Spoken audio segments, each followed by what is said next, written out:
আপনি কি ভাবছেন চিঙ্গারি শুধু গাজা আর ফিলিস্তিনে আছে? এই চিঙ্গারি গোটা পৃথিবী জুড়ে ছড়িয়ে পড়বে। আপনি কি মনে করছেন গাজওয়ায়ে হিন্দ হবে হিন্দুস্তানের মাটিতে? গাজওয়ায়ে হিন্দে 20 কোটি মুসলমানের প্রাণ যাবে। আপনারা জানেন রাসূল আকরাম সাল্লাল্লাহু আলাইহি সাল্লামের হাদিস, আখরি জামানায় তোমরা দেখতে পাবে এমন একটা যুগ আসবে যে যুগে পৃথিবীর পুরনো যুগের পাপগুলো নতুন ভাবে মডেলিং ভাবে আসবে। আপনারা কি নজর দিয়েছেন? আপনার চোখের সামনে পুরনো যুগের পাপগুলো এসে দাঁড়াচ্ছে। পুরনো যুগের পাপ নাম পাল্টিয়ে যাচ্ছে পাপগুলো, কিন্তু পাপ এসে দাঁড়িয়ে যাচ্ছে। এক নম্বর, আপনি দেখতে পাবেন এখন বর্তমানে সমকামী পৃথিবীতে বহুত ভাবে প্রভাব ফেলিয়ে দিয়েছে। পোচা সমকামী ভারতে লিগেল হয়ে গেছে, সুপ্রিম কোর্ট রায় দিয়ে দিয়েছে ভারতে লিগেল সমকামী। আপনাকে আমাকে নিজের ঈমান নিজে দিকে বাঁচাতে হবে। সকলে জোরে বলুন ইনশাআল্লাহ। অনেক শিক্ষিত লোক, অশিক্ষিত মানুষ আছেন চাষিবাসী, সেই ভাইরা হয়তো জানেন না সমকামী কি। ছেলেই ছেলেই বিয়ে আর মেয়েতে মেয়েতে বিয়ে। এই পাপটা আজকের পাপ নয়, হযরতে লূত নবীর কওমের পাপ। এই পাপের কারণে আল্লাহ পুরো লূত নবীর কওমকে ধ্বংস করেছে, সাগরের উপরে পাল্টিয়েছেন। আজ পর্যন্ত সেই সাগরটার নাম বৈজ্ঞানিকরা রেখেছে মরা সাগর, যেখানে একটা পোকা মাকড় পর্যন্ত জন্মায়। এই পাপের কারণে আল্লাহ কোরআনে এমন একটা লাকির টেনেছেন, হযরতে লূত নবীর বিবি জাহান্নামী। এটা আর ফিরবে না, এটা আর ফিরবে না। স্বামী নবী পয়গম্বর, কিন্তু পেরুবার কোনো রাস্তা পাবেন না এই পাপের কারণে। আপনি ভেবে দেখুন, যদি লূত নবীর বিবি জাহান্নামে যায়, আপনার ছেলে সমকামী হয়ে কি করে পার হবে? আপনার মেয়ে সমকামী হয়ে কি করে পার পাবে? এখন এটার নাম মডেলিং। আমি চ্যালেঞ্জ ছুড়ে বলছি, যারা সমকামীর দিকে এগুচ্ছেন, ওই সমস্ত যুবক যুবতী দিকে তোমরা ভেবে দেখো, এই সমস্ত সমকামীকে যদি একটা আইল্যান্ড, একটা দেশ দিয়ে দেওয়া হয়, তোমাদের জন্মর বিস্তার তোমরা কয়েক বছর পরে মিটে যাবে, তোমাদের আর কিচ্ছু নসল থাকবে না, তোমাদের নসলটাই মিটে যাবে যদি তোমাদেরকে শুধু একটা দেশের মধ্যে ভরে দেওয়া হয়। আজকে মুসলমান সেই পাপ আসছে। রাসূল আকরাম সাল্লাল্লাহু আলাইহি সাল্লামের জামানার আগে যে পাপটা ছিল, কি পাপ? মানুষ নাংটার মতো পোশাক পরত। রাসূলের দুনিয়াতে আসার আগে, আল্লাহ রাসূলের জামানার আগে মানুষের কাছে, নারীদের কাছে পোশাক ছিল না, জিনাটা আম ছিল। আজকে জানেন ওই পাপটাই ঘুরিয়ে আসছে। কি? আমাদের মা বোনরা ছোট পোশাক পরছে আর বলছে এটা মডেলিং। মেয়েরা ছোট পোশাক পরে আর বলে মডেলিং। আমি বলেছি, বাবা, যদি কেউ মনে করে ছোট পোশাক পরাটা মডেলিং, তাহলে জেনে রেখে দিবেন আরামবাগ থানার সব থেকে বড় মডেলিং হচ্ছে আরামবাগের কুত্তাগুলো, যারা কোনো পোশাকই পরে না। কথাটা বুঝতে পারেন? কুত্তারা পোশাক পরে, জানোয়াররা পোশাক পরে না, সব থেকে বড় মডেলিং তারা। আপনি ভেবে দেখুন, যে সমস্ত শিক্ষিত গোয়ারগুলো বলছে ইসলামে নারীদের অধিকার দেওয়া হয়নি, আল্লাহর কসম তুমি ইসলামই জানতে পারো না, ইসলামই পড়নি, রাসূলের হাদিস পড়নি। পৃথিবীর যত ধর্ম আছে সব থেকে বেশি অধিকার দেওয়া হয়েছে নারীকে ইসলামে। জোরে বলুন সুবহানাল্লাহ। সব থেকে বেশি অধিকার, সর্বপ্রথম যে অধিকারটা দেওয়া হয়েছে, ওয়াদরিব খুমুরিহিন্না আলা জুনুবিহিন, হে নারী তুমি নিজেকে ঢেকে লাও, কোনোদিন ধর্ষিতা হবে না, লাঞ্ছিত হবে না, বঞ্চিত হবে না, নিজেকে ঢেকে লাও।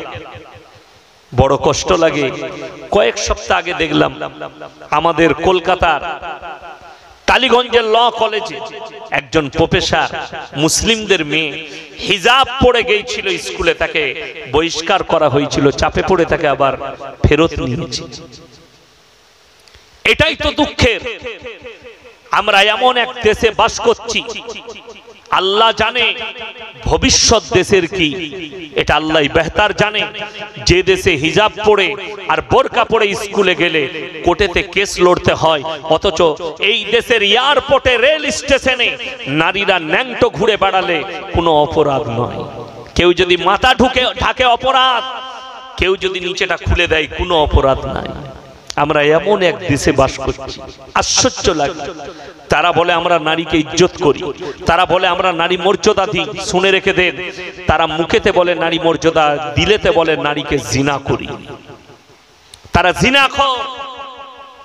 কষ্টটা ওই জায়গায় যে মুসলমান কবে বুঝবে যে ইসলামে নারীকে সব থেকে বেশি অধিকার দেওয়া হয়েছে। কোরআনে বলা হয়েছে তোমার স্ত্রী হচ্ছে তোমার খেতিবাড়ির মতো। আজকে আপনি রাখতে পারেননি, সেটা আপনার ব্যক্তিগত ব্যাপার। আপনি মানতে পারেননি, আপনার ব্যক্তিগত ব্যাপার। আপনার উচিত ছিল আপনার স্ত্রীর প্রয়োজনের জিনিসগুলো স্ত্রীর কাছে পৌঁছে দেওয়া, অথচ আপনি কি করেছেন? স্ত্রীকে বাজারে ঠেলে দিয়েছেন। এটাই তো দুঃখের। উদাহরণ দেব, আপনার চোখ দিয়ে পানি পড়বে। আপনি ফজরের নামাজ পড়ে বলছেন আমার থেকে বড় মুমিন কেউ নাই। পানি পানি।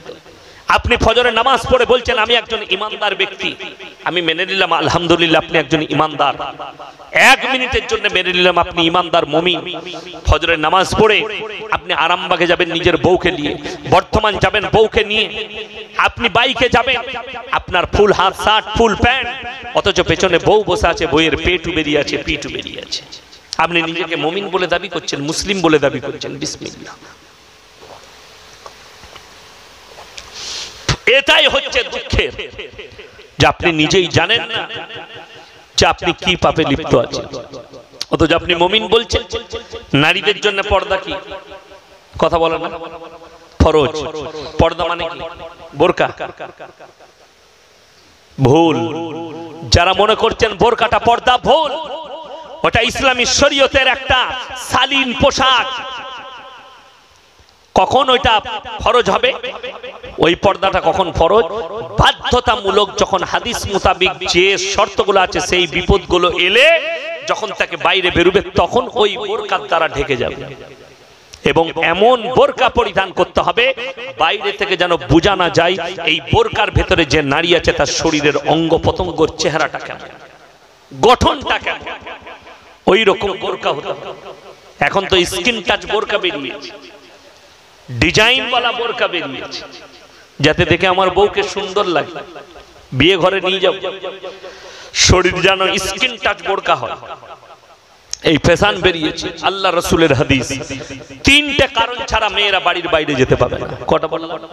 তিনটে। নাম্বার 1, যদি নিকটতম আত্মীয় মারা যায়। কে মারা যায়?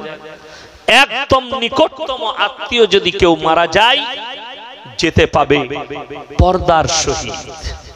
পর্দার সহিত ওই পর্দাটা করতে হবে যেটা থেকে বাইরে থেকে বোঝা যাবে না ভেতরে যে মহিলা যাচ্ছে তার চেহারা কেমন, শরীরের গঠন কেমন। ওই ধরনের বোরকা পরতে হবে, ওই ধরনের কাপড় দিয়ে ঢাকতে হবে। দ্বিতীয় নম্বর, আমাদের মায়েদের একটা রোগ আছে। কি রোগ? যেই মরুক উটিক কুটুম বার করবি। করবে না? কোথাকার কে মরেছে ও জানে না, আপনি আত্মীয় খুঁজে পাবেন না, কিন্তু উঠিক খুঁচিয়ে আত্মীয় বার করবে। আমরা তো এখনো কুটুম বাড়ি গেলে মাকে বিবিদিকে জিজ্ঞেস করি, হ্যাঁ গো আমাদের কে হয়, করি না? করি না।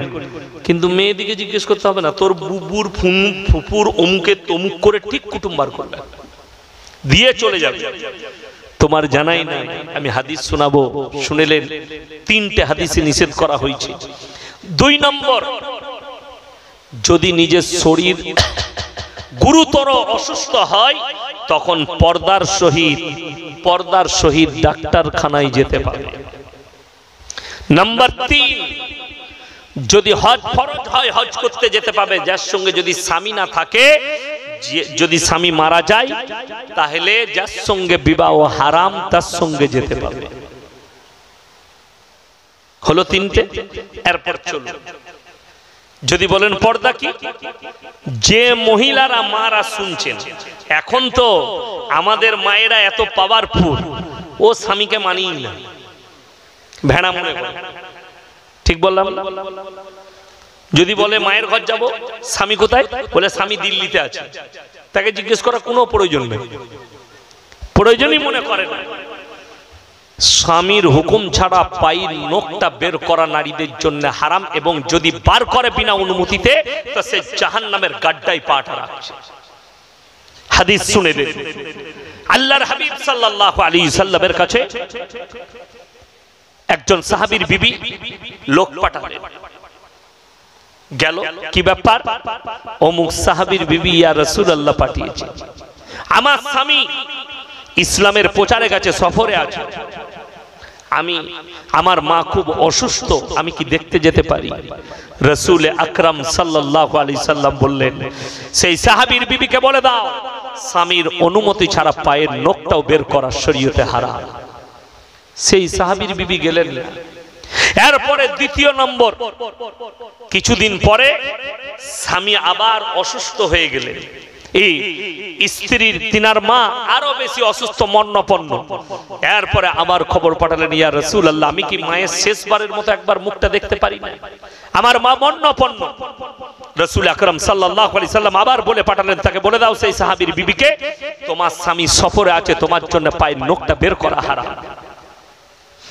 কিছুদিন পরে খবর এলো, তোমার মা ইন্তেকাল করেছে, একদম একটু দূরে বাড়ি। কানতে লাগলেন আর রাসূলের কাছে খবর পাঠালেন, ইয়া রাসূলুল্লাহ, আমার মা ইন্তেকাল করেছে, এরপরে কি আমার মায়ের মুখটা একবার দেখতে পারি, চেহারাটা? রাসূল আকরাম সাল্লাল্লাহু আলাইহি সাল্লাম বললেন, তোমার স্বামীর অনুমতি ছাড়া তুমি পায়ের নখটা বের করতে পারবে না। সেই সাহাবীর বিবি আর গেলেন না। মায়ের জানাজা উঠে গেল, জানাজার নামাজ হয়ে গেল, দাফন কাফন হয়ে গেল। রাসূল আকরাম সাল্লাল্লাহু আলাইহি সাল্লাম খবর পাঠালেন, আমার সাহাবীর ওই বিবিকে খবর দাও, তোমার স্বামীর ফরমাবরদারি করার কারণে আল্লাহ তোমার মাকে ক্ষমা করে জান্নাতি করেছেন। জোরে বলুন সুবহানাল্লাহ। এটা রাসূলের হাদিস। এরপরে মায়েরা চিন্তা করুন, স্বামীর অনুমতি ছাড়া তুমি যদি বিনা অনুমতিতে, লুকিয়ে হোক, না বলে হোক, স্বামীর অনুমতি ছাড়া তুমি যদি লোকের মরা বাড়িতে যাও, বিয়ে বাড়িতে যাও, স্বামীকে অবাধ্য করে, অমান্য করে তুমি যদি অন্য জায়গায় চলে যাও, বিনা অনুমতিতে তোমার জন্য জাহান্নাম অবধারিত হয়ে থাকবে। কিয়ামতের দিনে তুমি আটকিয়ে যাবে। তুমি যদি তাহাজ্জুদ গুজার হও, তারপরও আল্লাহ আটকিয়ে দিবে, স্বামীর অনুমতি ছাড়া তুমি বের হতে পাবে না। স্বামীর জন্য অর্ডার হচ্ছে, স্ত্রীর কি প্রয়োজন, ফজরের নামাজ পড়ে কি কি বাজার লাগবে বলো। আমরা দেখেছি গ্রামগঞ্জে, রাগ করবেন না, স্বামী চলে গেল কাজে, স্ত্রীরা ডালি নিয়ে বেরিয়ে গেল পাড়ার দোকানে মাল কিনবে। ঠিক বললাম না ভুল বললাম? তোমার বউ বেরিয়ে চলে এলো বাজারে, বাজার করবে, থলি নিয়ে বউকে পাঠিয়ে দিলে জামা কাপড় কিনতে। 1 মিনিট, এই ইমাম সাহেব আর আমি ধরেলেন অন্তরঙ্গ বন্ধু, এমনি বন্ধু মানুষ, অন্তরঙ্গ বন্ধু। আচ্ছা, অন্তরঙ্গ বন্ধু হলে ইয়ার কি হয় না, হয় না? মজাক, মজাক হয় না? মজাক হয়। ইনাকে আমি মজাক করে বলছি, ভাই আপনার বইয়ের ব্লাউজের সাইজ কত? বন্ধুত্ব থাকবে না, শেষ হবে বাবা, শেষ হবে। আপনার বন্ধু খালি আপনাকে বলেছে তোর বইয়ের ব্লাউজের সাইজ কত, আপনি বন্ধুত্ব শেষ করে দিলেন, সম্পর্ক শেষ করলেন, রেগে গেলেন। এত বড় কথা আমাকে, বাঁশটা কোথায় আছে জানেন? আমি এমনি বাঁশ দেই না, আপনি সহ্য করতে পারবেন না। অথচ আপনার বন্ধু বলার পরে আপনার ব্রেনে আঘাত লাগলো, বন্ধুত্ব শেষ করলেন। অথচ আপনার বিবি বাজারে গিয়ে একটা পর পুরুষ বসে আছে দোকানে, তাকে গিয়ে বলছে, দাদা আমার একটা 40 সাইজের ব্লাউজ দাও। তখন তোকে লজ্জা লাগে না? কথাটা বুঝাতে পারলাম? কথা বুঝাতে পারলাম না? রিপিট করব, যদি মনে হয় বুঝতে পারিনি চ্যানেলগুলোর নাম জিজ্ঞেস করবেন কালকে, না হলে পরশু আবার শুনে নেবেন, আবার রিপিট শুনে নেবেন। আমাকে গালি দেওয়ার আগে ভাববেন যে ইয়াসিন ভাই কি ভুলে গেল। একটু ডিপলি ভাববেন, বাড়িতে শুয়ে শুয়ে চোখ দিয়ে পানি পড়বে আপনার, যে আমার বন্ধু খালি আমাকে মুখে ইয়ারকি মেরে বলেছে তোর বইয়ের ব্লাউজের সাইজ কত, তা আমি তার সঙ্গে বন্ধুত্ব ছিন্ন করেছি। আর আমার বউ একটা পর পুরুষ দোকানে বসে আছে, তাকে গিয়ে বলছে, দাদা আমার একটা 36 সাইজের ব্লাউজ দাও। তখন তোকে লজ্জাও লাগে। কি জবাব দেবেন আল্লাহর কাছে? বড় কষ্টটা ওই জায়গায়। আপনি আপনার বিবিকে রুখতে পারেননি। যে বিবাহ বাড়িতে ছেলে মেয়ে একসাথে বসে খানা খায়, হারাম। একটা পর নারী আর পর পুরুষ এক টেবিলে বসে খানা খাচ্ছে, বিয়ে বাড়িতে শরীয়ত সম্মত হারাম এটা। আপনার স্ত্রীকে দেখে আমার মনে যদি জিনা জাগে, তো সে আপনার স্ত্রীও পাপী, আপনিও পাপী, আর যে দেখেছে তারও পাপী। আমাদের দেশের লোক মনে করে আমরা হুজুরদের থেকেও বেশি চালাক। এরা কি চালাকি করবে? যেমন এরা জানে মৌলবীরা যখন এত চাপ দিয়ে বলছে পণ নিয়া হারাম, পণ লুবো না, আমারে টুপি পরে মসজিদে এসে জোহরের নামাজ পড়ে খানা খেয়ে বিয়ের দিন ঠিক করছে। বিয়াই বলছে হ্যাঁ গো কি কি লেনদেন আছে, আমি 1 পয়সা লুবো না আমার বেটার বিয়েতে, আমি ইরাদাই করেছি, হুজুরদের বায়ান শুনেছি, পণ লিয়া যাবে না। কিন্তু আমার একটা রোগ আছে, কি আমার না অনেক আত্মীয় স্বজন, 300টা বরযাত্রী নিতে হবে, মানে তোর বিচ এরকম করে মারবো না, ঘুরিয়ে মারবো। কথাটা বুঝতে পেরেছেন না পারেন? এর নাম হচ্ছে চালবাজ। যদি কোনো পৃথিবীর মৌলবী বরযাত্রী দেখিয়ে দিতে পারে যে বরযাত্রী বিয়ে করতে যাওয়া, আমি মৌলবী শওকতের বেটা জীবনে আর বক্তব্য দেবো না। কোরআন হাদিস থেকে যে 200, 150, 300 জন বরযাত্রী নিয়ে বিবাহ করতে যাবে, আমি মৌলবী শওকতের বেটা জীবনে বক্তব্য দেবো না। আপনার এটাই জানা নাই প্যান্ডেলে যে বিয়ে হচ্ছে এটাও শরীয়ত সম্মত নয়। উলামারা বসে আছে, জিজ্ঞেস করবেন এলাকায় যত বড় মাদ্রাসা আছে, চ্যালেঞ্জ ছুড়ে বলে গেলাম রাসূল আকরাম সাল্লাল্লাহু আলাইহি সাল্লামের জামানায়, সাহাবীদের জামানায় মসজিদের ভেতরে নিকাহ হয়েছে, মসজিদের ভেতরে বিচার হয়েছে, যার কারণে বিচারও ছিল ন্যায়, যার কারণে বিবাহটাও ছিল সুন্নত তরিকা। আপনি বিয়ে করতে গেলে 7 থেকে 10 জন নিয়ে যেতে পারবেন, তার বেশি নয়, একজন বেশি নয়, 7 জন কিংবা 10 জন আপনি নিয়ে যাবেন, এটা সুন্নত তরিকা। ওলিমার খানা খাওয়া সুন্নত, আর ওলিমা করা রাসূলের সুন্নত। জোরে বলুন না সুবহানাল্লাহ। ওলিমা করা সুন্নত, আপনি ওলিমা করুন। যদি বলেন আল্লাহ আমাকে ওয়াকাত দিয়েছে আমি 10 জনকে খাওয়াতে পারবো, 10 জনকে খাওয়ান। কে বলেছে আপনাকে 10,000 লোক খাওয়াতে? আপনার যদি মনে হয় খালি পাড়ার লোকগুলোকে খাওয়াবো, আলহামদুলিল্লাহ, আপনি যটা পারবেন খাওয়ান। ওলিমা ছেলের ঘরে হবে সুন্নত। এখন ওলিমার নতুন নিয়ম বেরিয়েছে, প্যান্ডেল তো করছে, প্যান্ডেলের সাথে একটা স্টেজ করছে, দিয়ে ওলিমার দিনে জামাইকে আর বউকে স্টেজে চেয়ারে বস করাচ্ছে, দিয়ে লোককে দেখাচ্ছে আমার এটা সরকারি বউ, সবাই দেয়। আর গাদা বন্ধু বান্ধব আসছে, 4টা বন্ধু একসঙ্গে প্যান্ডেলে খেতে ঢুকেছে, আর স্টেজে আপনার বউকে নিয়ে বসে আছে, তারা ঢুকিয়ে একদম মালটা যেমন পেয়েছে, কত ভালো লাগছে। তোমার বউকে এই ভাষাটা ইউজ করবে, আরে মুসলমান তোমার বিবি পর্দা, তোমার জন্য খেতি বাড়ি, তোমার বিবিকে অন্য কেউ দেখবে, বিয়ের পরে বিবির ফটো ফেসবুকে দিচ্ছে, এর থেকে লীলজ্জা আর কি হতে পারে, এর থেকে দুর্নীতি আর কি হতে পারে মুসলমানের কাছে? অথচ নিজেকে মুসলমান বলছে। যারা নিজের স্ত্রী, নিজের মেয়েদের ছবি ফেসবুকে ইউটিউবে ছাড়ে, তারা নিজেদের বিবিদের নামগুলো জাহান্নামে রেজিস্ট্রি করছে। লিখে নিয়ে যান, আমি মৌলবী শওকত সাহেবের ছেলে বলে গেলাম, মৌলবী আসি, কিয়ামতের দিনে মুলাকাত হবে। আমরা মৌলী সাহেব, আমাদের শখ আছে না? না, আমার কাছেও একটা দামি মোবাইল আছে, ফেসবুকটা খুলেন, নিজের এমডি ইয়াসিন আহমদ পাবেন, আমার নামে আইডি আছে, আমার ছবি দিয়ে আছে, সেইখানে খালি কারীদের কিরাত পাবেন।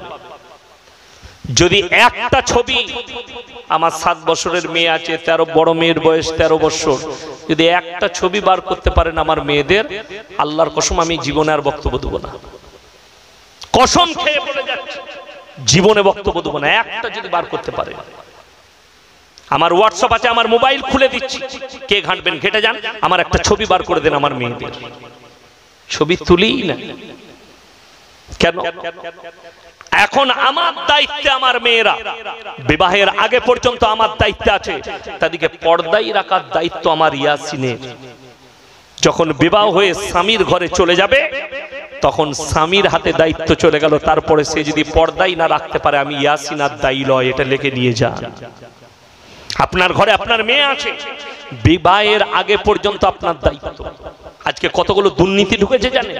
নিকাহ পড়ানো, ইজাব কবুল করা ছাড়া আজকে নতুন ফ্যাশন এসছে বেঈমান কাফেরদের কাছ থেকে, আর আপনি মনে করছেন এগুলোই শরীয়ত। বিয়ে হচ্ছে, বিয়ের দিন ঠিক হচ্ছে, বলে আশীর্বাদী হারাম। যারা আশীর্বাদী শব্দ ব্যবহার করছেন ইসলামী শরীয়তে হারাম। আশীর্বাদী শব্দ ইসলামী শরীয়তে হারাম। কে বললে ইসলামে আশীর্বাদী আছে? ছি ছি, এটা অ-ইসলামিক কালচার। ওই জন্য তো আপনার বিয়েতে বরকত নাই, ওই জন্য আপনার সন্তান নেক হচ্ছে না। আপনি বেঈমান কাফেরের আখলাক গুলো নিজের আখলাক করছে। দিন ঠিক হবে, দু চারটা দিনদার লোক সেই জায়গায় সর্বপ্রথম যাকে রাখবেন সে হচ্ছে গ্রামের মাথায় ইমামকে রাখতে হবে। কেন?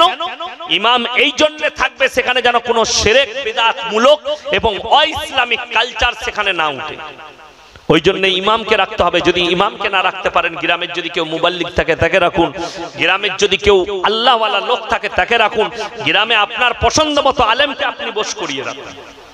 যেখানে দিন ঠিক হবে, বিয়ে দিন ঠিক হয়ে গেল, অমুক দিনে হবে, মসজিদের ভেতরে নিকাহ হবে। আমার এক ছাত্রর বিয়ে আমি পড়িয়েছি, আমি দিয়েছি, সাথে করে গেলাম, মসজিদের ভেতরে নিকাহ পড়ালে আমি আছি। বললে হুজুর ঠিক আছে। মসজিদের ভেতরে আমি যাচ্ছি গাড়িতে, দেখলাম এক জায়গায় গাড়িটা দাঁড়িয়েছে, বাজারে, গুসকারা বাজার। কি করছি? হুজুর ডাব কিনছে। আমার ডাব কেন? বললে যতক্ষণ না বিয়ে পড়ানো হবে মেয়ের মা বাপ কিছুই খেতে পাবে না, বিয়ে পড়ানোর পরে প্রথম ডাবের পানিটা খাবে। আমি খাওয়াবো, আমার গাড়িতে দে। বড় বড় ডাব কিনে গাড়িতে চেপে গেলাম। আমার যে ম্যানেজার আছে আমি বললাম ভেতর দিয়ে পেছনে যা, স্কুল ড্রাইভারটা বার করলি, আমরা ডাবটা ফুটো কর। মুখগুলো কাটাই ছিল, দুটোই খেয়ে বিয়ে পড়ানোর পরে আমার গাড়িতে খুঁজতে গেছে ডাবগুলো কই। বলে ডাব তো হুজুর খেয়ে লিয়েছে। আমি সাদা পানি খাওয়া। আগে আমাকে বুঝো এটা শরীয়তে কোথায় আছে যে যতক্ষণ পর্যন্ত মেয়ের বিবাহ নিকাহ না হচ্ছে ততক্ষণ মা বাপ খেতে পাবে না। এটা এক নম্বর বেদাত, কাঁচা বেদাত। সকাল থেকে সব খাবে, মা বাপের খুশি, আজকে মেয়ের বিবাহ হবে, বিবাহ বন্ধনে অটুট হবে, সব খেতে পাবে। এগুলো তো চালবাজ, এগুলো অইসলামিক কালচার, খেতে পাবে না। কোথা থেকে এলো? বেঈমান কাফেরের কাছ থেকে এসেছে।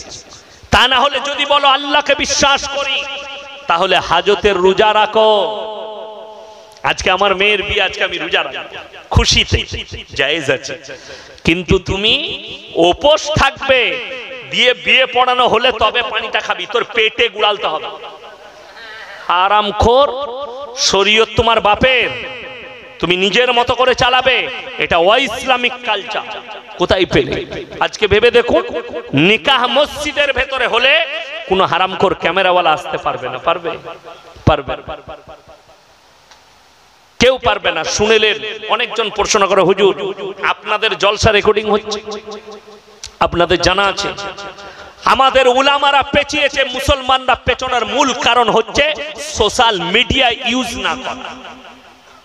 এই সোশ্যাল মিডিয়া যতদিন ছিল না, যেখানে জলসা হতো সেইখানেই অটুট থেকে যেত, ঠিক কিনা? এখন বলছে ইয়াসিন সাহেব তেজি বক্তা, ইয়াসিন সাহেব আগুন ঝরানো বক্তব্য দেয়। আরে মৌলভী শওকত সাহেবের বক্তব্য যারা শুনেছে ছোটবেলায়, যাদের দাড়ি পেকে গেছে, তারা জানে কি ছিল।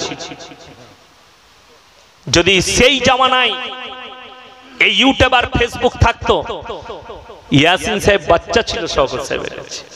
আমি যা শুনেছি, এখনো যা শুনি, আমাদের গলসি থানায় 6 ঘন্টা বক্তব্য দিয়েছে, টানা রাত কাটিয়ে দিয়েছে গোলাম মুর্তজা সাহেব আর আমার আব্বা। সারা রাত জলসা করে দিয়েছে, দুজন মিলে 5 ঘন্টা করে 10 ঘন্টা। ফজরের নামাজ পড়ে লোক ঘর গেছে, সারা রাত জলসা। সেই বক্তা মেদিনীপুরের ডঙ্গলসা বলে একটা জায়গায় বেরিয়ে জেনারেটর ভেঙে দিয়েছিল। মুর্তজা সাহেব আর আব্বা জান লুকিয়ে পালিয়েছে। আমার চানা জিজ্ঞেস করবে, স্টেজে আসবে, সেরকম বক্তা। ওই জন্য আমাকে তেজি বলে লাভ নাই। আমার আব্বা জানের তেজ এখন আপনারা দেখেন, বয়স হয়ে গেছে, যারা শুনেছে তারা জানে। আমার ভাই, কষ্টটা ওই জায়গায়, আপনি দিনটাকে দিন মনে করছেন না। বিবাহ বন্ধন একটা রাসূলের সুন্নত। গায়ে হলুদ ইসলামে নাই। আপনি হলুদ যে কোনো দিন মাখতে পারেন, পারেন না? পারেন না? এই শুনেলেন যাদের গালে ব্রণ হয়, হয় না? হয় না? ব্রণ হয়, ঘা হয়, তাদের জন্য ওষুধ একটা, সেটা হচ্ছে কাঁচা পাতার, কাঁচা নিম পাতা আর হলুদ একসাথে বেটে মাখবেন, ভালো হয়ে যায়। ও কোনো অসুবিধা নেই, মাখা যাবে। আমার কোথাও পোড়া পোড়া হলে আমি মাঝে মাঝে মাখি, অসুবিধা কিচ্ছু নাই। আমাদের দেশে গায়ে হলুদ। এখন আবার বিয়ে হলে মেয়েরা আবার খৈরনলো করছে, খৈরনলো। আমার শালা খৈরনলো কি বে? বলে আপনারা হুজুর বুঝবেন না, একটা গান আছে, কোমরে কলসি নিয়ে পুকুরে পানি নিয়ে আসতে দিয়ে ভিডিও করছে। কি যে করবে ভিডিও করে। আচ্ছা আপনি বলুন, বিয়েতে ভিডিও করে শরীয়তের কোনো লাভ? কথা বলে না লাভ। এই জলসাটা অমুসলিম ভাইদের কাছে পৌঁছাবে না পৌঁছাবে না? পৌঁছাবে। কি লাভ আছে বলে দিই, শুধু আপনার আমার ভক্ত নন, বহু হিন্দু ভাই আমার ভক্ত আছে, তাদের কাছে পৌঁছাচ্ছে। আমি এই কুরবানির সময় আমার এক বন্ধু গরু দিয়েছিল, গরু পাঠিয়েছিল আমাদের আউস গ্রাম থানায়। একটাই গ্রাম 130 ঘর একসঙ্গে ইসলাম কবুল করেছে। জোরে বলুন সুবহানাল্লাহ। আমি তাদের কাছে প্রায় যাই, তারা আমার বক্তব্য শুনে, তাদেরকে কেউ কি দাওয়াত দিতে হয় না। সোশ্যাল মিডিয়ায় বক্তব্য শুনে যে ইসলামে পৃথিবীর মানুষকে কতটা ভালোবাসা দিয়েছে, রাসূলের আখলাক কি, চরিত্র কি, আর ইসলাম কি, এটা বুঝার পরেই আল্লাহ তাদেরকে হিদায়াত দিয়েছে। এই সোশ্যাল মিডিয়া এতটা কাজ করেছে, আমাদের উলামাদিকে বহু আগে সোশ্যাল মিডিয়া ইউজ করতে হতো। আজকে বহু জায়গায় আমি দেখছিলাম যে বহু বিতর্ক চলছিল। দিল্লি নিজামুদ্দিনের মোল্লা সাদ সাহেবের বায়ানও এখন ইউটিউবে আসছে, ফেসবুকে আসছে। কেন? লোকের কাছে হকটা পৌঁছাতে হবে। আমার নামে যদি কেউ উল্টো পাল্টা বলে সোশ্যাল মিডিয়ায়, তো আমাকে সোশ্যাল মিডিয়াতেই তার কাছে আসল দাওয়াতটা পৌঁছাতে হবে, ঠিক কি না?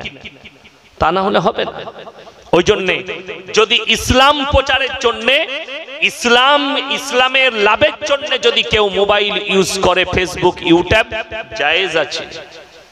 ইসলামের লাভের জন্য, দাওয়াত পৌঁছাবার জন্য জায়েজ আছে। কিন্তু আপনি বলুন, একটা বিয়েতে ক্যামেরা করে, এটাতে ইসলামের কোনো লাভ আছে? লাভ নাই। ইসলামে ফটো তুলে লাভ নাই। ওই জন্য মোবাইলে দেখুন, মোবাইলে ফটো তুলেন তো মোবাইলে ফটো কিন্তু আলাদা। কথাটা বুঝতে পারেননি? মোবাইল মিটে গেল, ফটো মিটবে না? মিটবে না। কথা বলে না? ফটো মিটে গেল, মোবাইল শেষ, ফটো শেষ। অনেকজন মনে করে মোবাইলে কোরআন শরীফ পড়া যাবে কিনা। অবশ্যই পড়া যাবে। মোবাইলের কোরআন শরীফটা কোরআন শরীফ নয়, ওইখানে একটা স্ক্রিন, ওটা স্ক্রিনে যেমন একটা ফটো আসে, ফটোটা ভাসে, ডিলিট করে দিলে ডিলিট হয়ে গেল। কোরআন শরীফটা মিটিয়ে দিলে মিটে যাবে। কেন? কোরআন শরীফ ওই মোবাইলের ভেতরে একটা ছবির মতো ছায়া।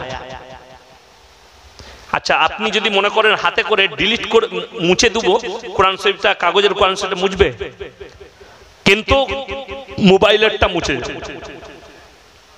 মোবাইলেরটা মুছে যাবে। ওই জন্য মোবাইলের ছবিটা ছবি নয়। আপনি চেষ্টা করবেন যে আপনার ছবি যেন মোবাইলের দ্বারা না ছড়ায়, মোবাইলের দ্বারা না ছড়ায়। আমার যারা ছবি তুলে যেখানে যাই, আমি পরিষ্কার বলে দিই, দায়ী তোমরা, ডিলিট করে দিবে। আমি মারা গেলে আমি তোমাদেরকে দায়ী করে যাচ্ছি। আমার যারা ছবি তুলবে, তো কষ্টটা ওইটাই। আমাদের অনেক ভক্ত আছে, গেলেই বলে হুজুর একটা সেলফি নেবো। সেলফি নিচ্ছে আমার, কিন্তু চুল কেটেছে শুয়োরের মাথার মতো, পোশাক পরিচ্ছদ ফিল্মের নাচনেওয়ালাদের মতো। আপনি বিবাহটাকে সুন্নত মনে যখন করছেন, আপনাকে খুঁজতে হবে রাসূলের সুন্নতটা কি, ঠিক কি না? রাসূলের সুন্নত আপনাকে খুঁজতে হবে। কিন্তু আমরা খুঁজি নতুন নতুন জিনিসের আমদানি। 3 দিন আগে থেকে ডিজে লাগাচ্ছে, 5000 টাকা দিয়ে ডিজে ভাড়া করছেন, অথচ ইমাম সাহেবকে বিয়ে পড়ানো 1000 টাকা দিতে গেলে এদের জানে লাগে। ঠিক বললাম না ভুল বললাম? ইমাম সাহেবকে 1000 টাকা দিতে পারবে না বিয়ে পড়ানো, অথচ হারামখোর 5000 টাকা ভাড়া করে ডিজে বাজাচ্ছে, গান নাচ করছে, হিজড়ে নাচাচ্ছে। নিয়ে এসে বেটার বিয়েতে টাকা হয়েছে। শুনলেন কোরআন শোনাবো, ইন্নাল মুবাদদিরিনা কানু ইখওয়ানাশ শায়াতিন ওয়া কানাশ শাইতানু লিরাব্বিহি কাফুরা। আমার আল্লাহ রাব্বুল আলামিন শয়তানের সঙ্গে তুলনা করেছে যারা অপব্যয় করে আর যারা অপচয় করে, এই দুজন হচ্ছে শয়তানের ভাই। কোরআনে শয়তান জান্নাতি না জাহান্নামী? জাহান্নামী। তার ভাই যারা হবে তারা জান্নাত যেতে পারবে?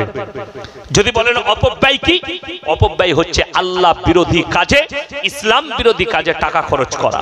গানে বাজনায়, লোটো, আলকাপ, জুয়া, সুদ, মদ, গাঁজা, যতগুলো ইসলাম বিরোধী কাজ আছে, এই মধ্যে যদি টাকা খরচ করেন, যেমন বিবাহেতে আমাদের দেশে লগ্ন ধরলে বলে আই বড় ভাত, আর সেই দিনে রং খেলা হয়।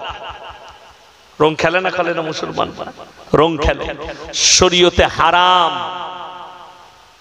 এই যে আমাদের দেশে অনেক মানে কে কোথায় জিতেছে জানি না, রাজনৈতিক দল অনেক জিতেছে, যে যেখানে জিতেছে দেখবেন বিজয় মিছিল হয় না বিজয় মিছিল মুসলিমরাও করছে, যেহেতু সে রাজনীতি করে।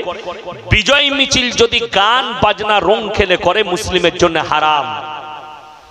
আপনি বিজয় মিছিল করতে পারেন, বিজয়ের উচ্ছ্বাস সাহাবীরাও করেছেন, কি পড়ে?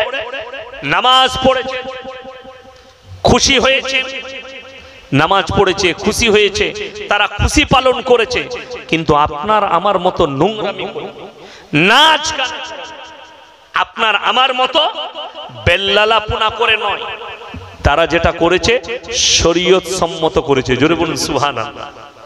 আপনি খুশি পালন করুন, আপনি জিতেছেন, কিন্তু শরীয়ত সম্মত হতে হবে। ওই জন্য সবাই আমার জন্য দোয়া করবেন। আমি গত বছরে এই বাকরা ঈদের পরে আমাদের ভাতার থানায় একটা গ্রামে জলসা করেছিলাম, বর্ধমানের ভাতার থানায়। তো জলসার কেটে গেছে অনেক দিন। তো আমার দেড় শ্বাস হচ্ছে আমার ফুপুর মেয়ে, বোম্বেতে থাকে। তো সে একটা আত্মীয় বাড়ি গেছে, তার গ্রামে বোম্বে থেকে এসেছে। তো সেইখানে সেই বাড়িতে ওই গ্রামের একটা মেয়ে, ওইখানে মায়ের বাড়ি, তার সঙ্গে দেখা হয়েছে। তো আমার বদনাম শুরু করেছে, ইয়াসিন সাহেব খারাপ, মনে হয় ঝাঁটা করে মারি, আরো বিভিন্ন রকম মেয়েরা যা গাল দেয় সব দিয়েছে। আমাকে বললে ভাই তোমার লেগে এরকম বলছিল। আমি বললাম খোঁজ লাও তো কি করে, আমি তো কি কি বক্তব্য দিয়েছি একটু একটু মনে আছে সেখানে। আমি বললাম ভালো করে খোঁজ লাও। সে গ্রুপ লোনের হেড খোঁজ নিয়ে বলছে হ্যাঁ উই হে। আমি বললাম লাগবে না কেন গায়ে, আমাকে গালি দেবে না কেন? আমি বলেছিলাম 10 জন করে গ্রুপ লোনে থাকে, এক একটা গ্রুপে একজন হেড হয়, আর ও হচ্ছে হেড, আর 9টা মেয়ে তাকে বলে ম্যাডাম। আর ও মনে করেন বিরাট ব্যাপার, এমনি ম্যাডাম হতে পারে না, সুদ খাবার ম্যাডাম হয়েছে, তাই না? বড় কষ্টের বিষয়। সে তো আমাকে গালি দেবে, সে তো আমাকে খারাপ বলবে, এতে আমার কোনো যায় আসে না। আল্লাহর কসম করে বলছি, তুমি আমাকে গালি দাও, তুমি আমাকে যা বলবে বলো, কোরআনের আয়াত পরিবর্তন হবে না, আল্লাহ রাসূলের হাদিসকে তুমি কাটতে পারবে না, তুমি মানবে না, ওটা তোমার ব্যক্তিগত ব্যাপার। আলহামদুলিল্লাহ, রাখো। বড় কষ্টের বিষয় ওইটাই যে মুসলমান বুঝেই না যে হারাম হালাল কি, দিন আর বদ্দিন কি। সবাই দিনী শিক্ষা লব, জোরে বলুন ইনশাআল্লাহ। বাংলা মানে কোরআন শরীফ কিনে বাড়িতে বাড়িতে আপনারা দিনী কালচার শুরু করুন, দিনী আখলাক শুরু করুন। ছেলে মেয়েদিকে আরবি বাংলা কিতাব তুলে দেন হাতে। আজকে কষ্ট লাগে আমাদের সমাজে 90 থেকে 92% লোক কোরআন পড়াই জানে না। ঠিক বললাম না ভুল বললাম? অথচ আপনি মুসলমান বলেন। জানেন সৌদি আরব, মিশর, লেবানন, যতগুলো মুসলিম কান্ট্রি আছে তাদের প্রথম হচ্ছে কোরআন শিক্ষা। আমি যখন গুজরাটে পড়াশোনা করি, থাইল্যান্ডের একজন বন্ধু ছিল, বড় লোকের ছেলে, আশরাফ থাইল্যান্ডি, আমার সাথে পড়তো, একই ক্লাসে পড়তাম, পাশাপাশি বসতাম। তো আমরা একসাথে, আমাকে নিয়ে যেত কখনো কখনো হোটেলে খাওয়াতে, প্রচুর বড় লোকের ছেলে। আমি বললাম তুমি ইতনা মালদার हो क्यों पढ़ते हो? बोले हमारा तो बहुत सारे कंपनियां है थाईलैंड में।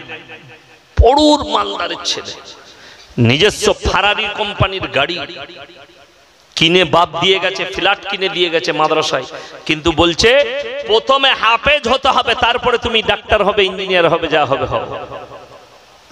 প্রথম হচ্ছে হাফিজে কোরআন হতে হবে। লন্ডনের একটা ছেলে ছিল, আজ থেকে 20 বছর আগে কথা বলছি, তাদের রুমেতে মোবাইল ছিল একমাত্র তাদের কাছেই, তখন মোবাইল এত অ্যাভেলেবেল হয়নি, ছোট মোবাইল। লন্ডনে বারবাডোসের একটা ছেলে ছিল, মোহাম্মদ লন্ডনী একজন ছিল, আপনার আসিফ পানামা, পানামার ছেলে, কানাডার ছেলে, সব পড়তো আমার সঙ্গে গুজরাট, সব মালদারদের ছেলে, दामी दामी। तादिके जिज्ञेस करो आपके पास इतना माल है तो आप क्यों हाफिज कुरान बनने हैं? तो बोले ये हमारा बाप का हुक्म है कि पहले हाफिज कुरान बन जाओ फिर जो बनना है। प्रथमे हाफिज हो, प्रथमे आलेम हो, তারপরে যা হবে হও, ডাক্তার হবে, মাস্টার হবে, ইঞ্জিনিয়ার হবে। আমাদের দেশের লোক মনে করে যে হাফেজ হয়ে গেলি তাকে মাদ্রাসা না হলে মসজিদে থাকতে হবে। কে বললো আপনাকে? একটা 7 বছরের বাচ্চাকে দেন আমাদের মাদ্রাসায়, 7 বছরের ছেলে 3 বছর হিফজ করতে লাগবে। কত বললাম? 3 বছর, 7 আর 3 কত? 10 বছরে হাফিজে কোরআন। এরপরে ভালো কোনো মিশনে দেন, ভালো কোনো কনভেন্টে দেন, সেই ছেলেটা ডাক্তার হোক, ইঞ্জিনিয়ার হোক, মাস্টার হোক, প্রফেসর হোক আর আইপিএস হোক, সমাজের জন্য কাজ করবে, দিনকে বিক্রি করবে না। আপনি আমার গলসি বাজারে চলুন, ডাক্তার সাইদুল ইসলাম সাহেব আছে, প্রত্যেক দিন 300টা রোগী দেখে। কিন্তু আশ্চর্য হবে, জিজ্ঞেস করে মা তুমি মুসলমান? জি। নামাজ পড়বে? নামাজ পড়ো, নামাজ পড়ো, নামাজ পড়বে, নামাজ ছাড়ো না। এটা হচ্ছে ওনার দাওয়াত। একজন চিকিৎসক রোগী দেখছে প্লাস দিনের দাওয়াত দিচ্ছেন। কোন লোক এলে, পুরুষ মানুষ এলে, ভাই কি নাম তোমার? যখন বলবে আব্দুর রহমান, আব্দুল সত্তার, আব্দুল জব্বার, তখনই বলবে ভাই নামাজ ছাড়ো না, নামাজ পড়বে। হ্যাঁ নামাজ পড়ো, নামাজ পড়ো, এইভাবে বলে নামাজ পড়বে। নামাজের ওয়াক্ত হয়ে গেলে উঠে যান, নামাজটা আগে সেরে নেন। নামাজের সময় রোগী দেখেন না। যদি বলে ভাই তোমার কি করে খাও? বলে আমরা খেটে খাই। হ্যাঁ, ওষুধ দোকানে ফোন করে বলে দেয় ওষুধে এটা পয়সা নেবেন, আমি লিখে দিচ্ছি, এটা পয়সা নেবেন, ফি লাগবে না, ফি লাগবে না, যাও যাও যাও। তালবিলিমদের ফি ফ্রি, দাড়ি টুপিওয়ালাদের ফি ফ্রি। আল্লাহ এত বরকত দিয়েছে, এত ইজ্জত দিয়েছে ওনাকে। বর্ধমানে চলুন, ডাক্তার আমিনুল ইসলাম সাহেব, শিশু ডাক্তার, আপনি আলেম ছাড়া ধরতে পারবেন না, মুখে এত বড় বড় দাড়ি। তবলিগের মুবাল্লিগ, হজ করে এসেছেন হাজী সাহেব, দেখলে জানটা ভরে যাবে। বর্ধমানে এমনও ডাক্তার আছে যার নাম লুবো না, হারামখোরকে 3 বার সালাম দিয়েছে আমার মেয়েকে দেখাতে গিয়ে, একবার উত্তর দিতে পারে। তার কম্পাউন্ডারকে জিজ্ঞেস করলাম কি ব্যাপার? বলে ওই ভেতরে চুল কাটা মেয়েটা বসে আছে, ওইটাই ওর বউ। একটা অমুসলিম মেয়েকে বিয়ে করে এই হারামখোর নিজে অমুসলিম হয়েছে। বড় কষ্ট লাগে, দুঃখ লাগে। আপনি মনে করেছেন মুসলমান ঘরে জন্ম নিলেই মুসলমান হয়ে যাবে? আল্লাহ এটা শর্ত রাখেনি। গরুর মাংস খাওয়াটা শর্ত নয়। গরুর মাংস না খেলে মুসলমান হয়ে যাবে, মুসলমান থাকবে না, এটা কোনো শর্ত লয় শরীয়ত। গরুর মাংস হালাল করেছে, আপনি খেতেও পারেন, রুচি হলে নাও খেতে পারেন। খাসি আল্লাহ, বকরি আল্লাহ হালাল করেছে, পাঁঠা আল্লাহ হালাল করেছে, আপনি খেতে পারেন।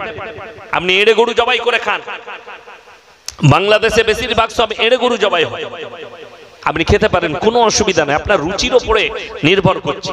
আমরা বাঙালিরা খাসি খায়, বাঙালিদের মুসলিম হোক কিংবা হিন্দু ভাই হোক, আমরা খাসির মাংস খাই। এখানে পাঁঠা খুব কম চলে, কালী পুজোয় বলি হয়, তাছাড়া পাঁঠা চলে না। কিন্তু আপনি চলে যান উত্তরপ্রদেশ, দিল্লি, বোম্বাই, গুজরাট, যেখানে যাবেন সব পাঁঠা, পাঁঠা জবাই হয়, কোনো অসুবিধা নেই, আপনার রুচির উপরে নির্ভর করছে। তো ওই জন্য এগুলো শর্ত নয় শরীয়তে। কেউ কি যদি ডাক্তারে নিষেধ করে তোমার গরুর মাংস খাওয়া যাবে না, তার জন্য না খাওয়াটাই হচ্ছে নেকির কাজ। যদি জোর করে আমার যা হবে হোক গরুর মাংস খাবো, তো তুমি হচ্ছে গুনাহগার, এটা লিখে নিয়ে যাও।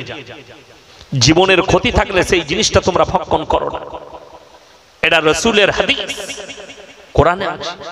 যে জিনিসটার উপরে তোমাদের ঝুঁকি বাড়বে সেই জিনিস তোমরা শ্রবণ করো না, নিজের দেহতে দিও না।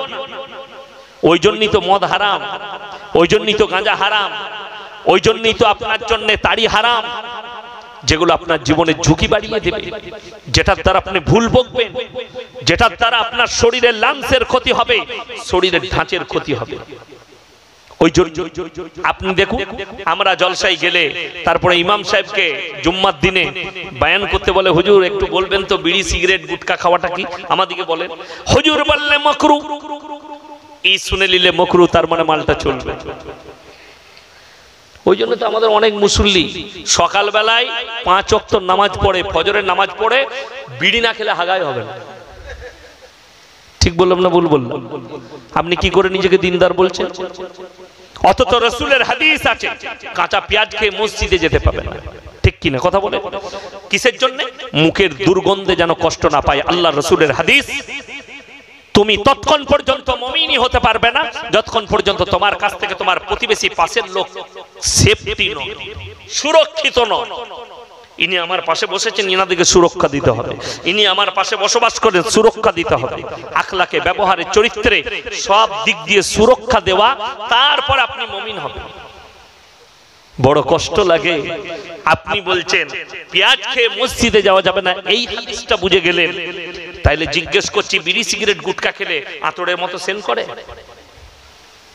এই যে পানি আমাকে দিল এক গিলাস, এই পানির গিলাসে যদি লেখা থাকে হুজুর এটার মধ্যে বিষ মিশানো আছে, আপনি খেলে মারা যেতে পারেন, ওই পানিটার পান করা যাবে? কোরআনে আছে যে জিনিসটা তোমার জীবনকে মৃত্যুর কোলে ঢুকিয়ে দেবে, সেই জিনিসটা তোমরা গ্রহণ করো না শরীরের মধ্যে। বিড়ি সিগারেট গুটখার প্যাকেটে লেখা আছে কি হানিকারক। আমার কাছে যদি কেউ ফতোয়া দেয় বিড়ি সিগারেট গুটখা খাওয়া হারাম, আমার কাছে ফতোয়া দিল, যদি আমার কাছে ব্যক্তিগত ফতোয়া দেয়, কেন? মানুষকে মাকরু বলার কারণে আমাদের সমাজের লোক ছাড়তে পারছে না। অথচ ইমাম যদি দুটো সিগারেট খায়, তা সকালবেলায় বলবো ওকে তাড়িয়ে দিয়ে সিগারেট খেয়েছে, হারাম করে রাখা যাবে না। ইমাম খেলে হারাম আর তু খেলে নেকি। জিজ্ঞেস করো। আরে আমাদের দেশের কিছু এঁচড়ে পাকা মাল আছে, ইমামের দাড়ি চেক করে দাড়িটা কেটেছে কিনা, কিন্তু অথচ গ্রামে 100টা মুসল্লির মধ্যে 80 জন হারামখোর দাড়ি চেঁচে নামাজ পড়ছে, তাদেরকে একবারও বলতে পারে না দাড়িটা রাখ। কথাটা ঠিক বললাম না ভুল বললাম? দাড়ি যদি ইমাম সাহেবের দাড়ি চেক করে অনেক জায়গায়, ইমাম সাহেব দাড়ি কেটেছেন কি একটু লক্ষ্য রাখবি তো। আর 80 জন দাড়ি চেঁচে নামাজ পড়ছে, বলার কেউ নেই। আপনাদিকে বলে দিই, সরকারকে আপনি গালি দিচ্ছেন, কিন্তু আপনি নিজের ঘরে নিজের আগুন ধরিয়েছেন। আপনি বলুন তো, একটা পাঞ্জাবিকে দেখেছেন দাড়ি চাচা? ডিফেন্সে চাকরি করছে, পুলিশে, পাঞ্জাবিরা পুলিশের চাকরি করে ডিফেন্সের, কিন্তু তাদের মাথায় তাদের পাগড়িটা খুলতে পারেনি সরকার। কিন্তু মুসলমান টুপিও খুলে দিয়েছে, মুখে দাড়ি চেঁচে দিয়ে চাকরি করছে, বলছে আমি দাড়ি রাখতে পাই না। ওটার জন্য দায়ীকে সরকার নয়, আপনি নিজে। 100টা মুসলমানের মধ্যে 95 জন দাড়ি চাচা মাল। কি বলবে? আপনি যদি দাঁড়ান, এই ওকে একা, তোর একা দাড়ি রাখা সুন্নত, ওদের নাই। ওই তো 80 জন দাড়ি রাখেন, তুই একা দাড়ি নিয়ে মারামারি করছিস কেন? তাহলে ভোটটা কার বেশি গেল? দাড়ি চাচার ভোটটা বেশি, দাড়ি রাখার কম। আর আপনি সরকারকে গাল দিচ্ছেন। আজকে চলুন, এই হুগলি ডিস্ট্রিক্ট, আমি জায়গার নাম করব না, পুলিশ প্রশাসনের কাছে অভিযোগ করেছে, পুজোর সময় আমরা যে দেশটাই বাস করছি, হিন্দু মুসলিম সব জাতি, আমাদের মসজিদের সামনে দিয়ে ডিজে বাজিয়ে ঠাকুর ভাসাতে গেছে। প্রশাসন বললে এটা ভুল করেছে। আমিও 1 মিনিটের লেগে বললাম এটা ভুল। কেন? বলে আমাদের নামাজের ক্ষতি, ইমানের ক্ষতি। এর থেকে বড় হারামখোর মুসলমান পৃথিবীতে কে আছে? খালি ভেবে দেখুন, মুসলমান হিন্দু ভাইরা তাদের ধর্ম পালন করেছে, ঠাকুর ভাসাতে যাচ্ছে, তো আপনার নামাজের ক্ষতি হলো গান বাজানোই, আপনার ইমানের ক্ষতি হলো। অথচ মুসলমান পাড়ায় বিয়ে হচ্ছে, তোমার পাড়ায় 3 দিন ধরে হারামখোর ডিজে বাজাচ্ছে আর ড্যান্স করছে, তখন তোমার নামাজের আর ইমানের ক্ষতি হয়। ঈদ উপলক্ষে বুগি বুগি ড্যান্স, আপনাকে দেখি ঈদ উপ, তখন তোর ইমানের আর নামাজের ক্ষতি হয়নি। ঈদ উপলক্ষে ড্যান্স হাঙ্গামা, তখন তোমার ক্ষতি হয়নি। বড় বলতে দুঃখ লাগে, আল্লাহর কৃপায় বর্তমান টাউনে যতগুলো মসজিদ আছে, কম বেশি সব মসজিদই দাওয়াতের মেহনত আছে। ঠিক বললাম না ভুল বললাম? সব মসজিদই।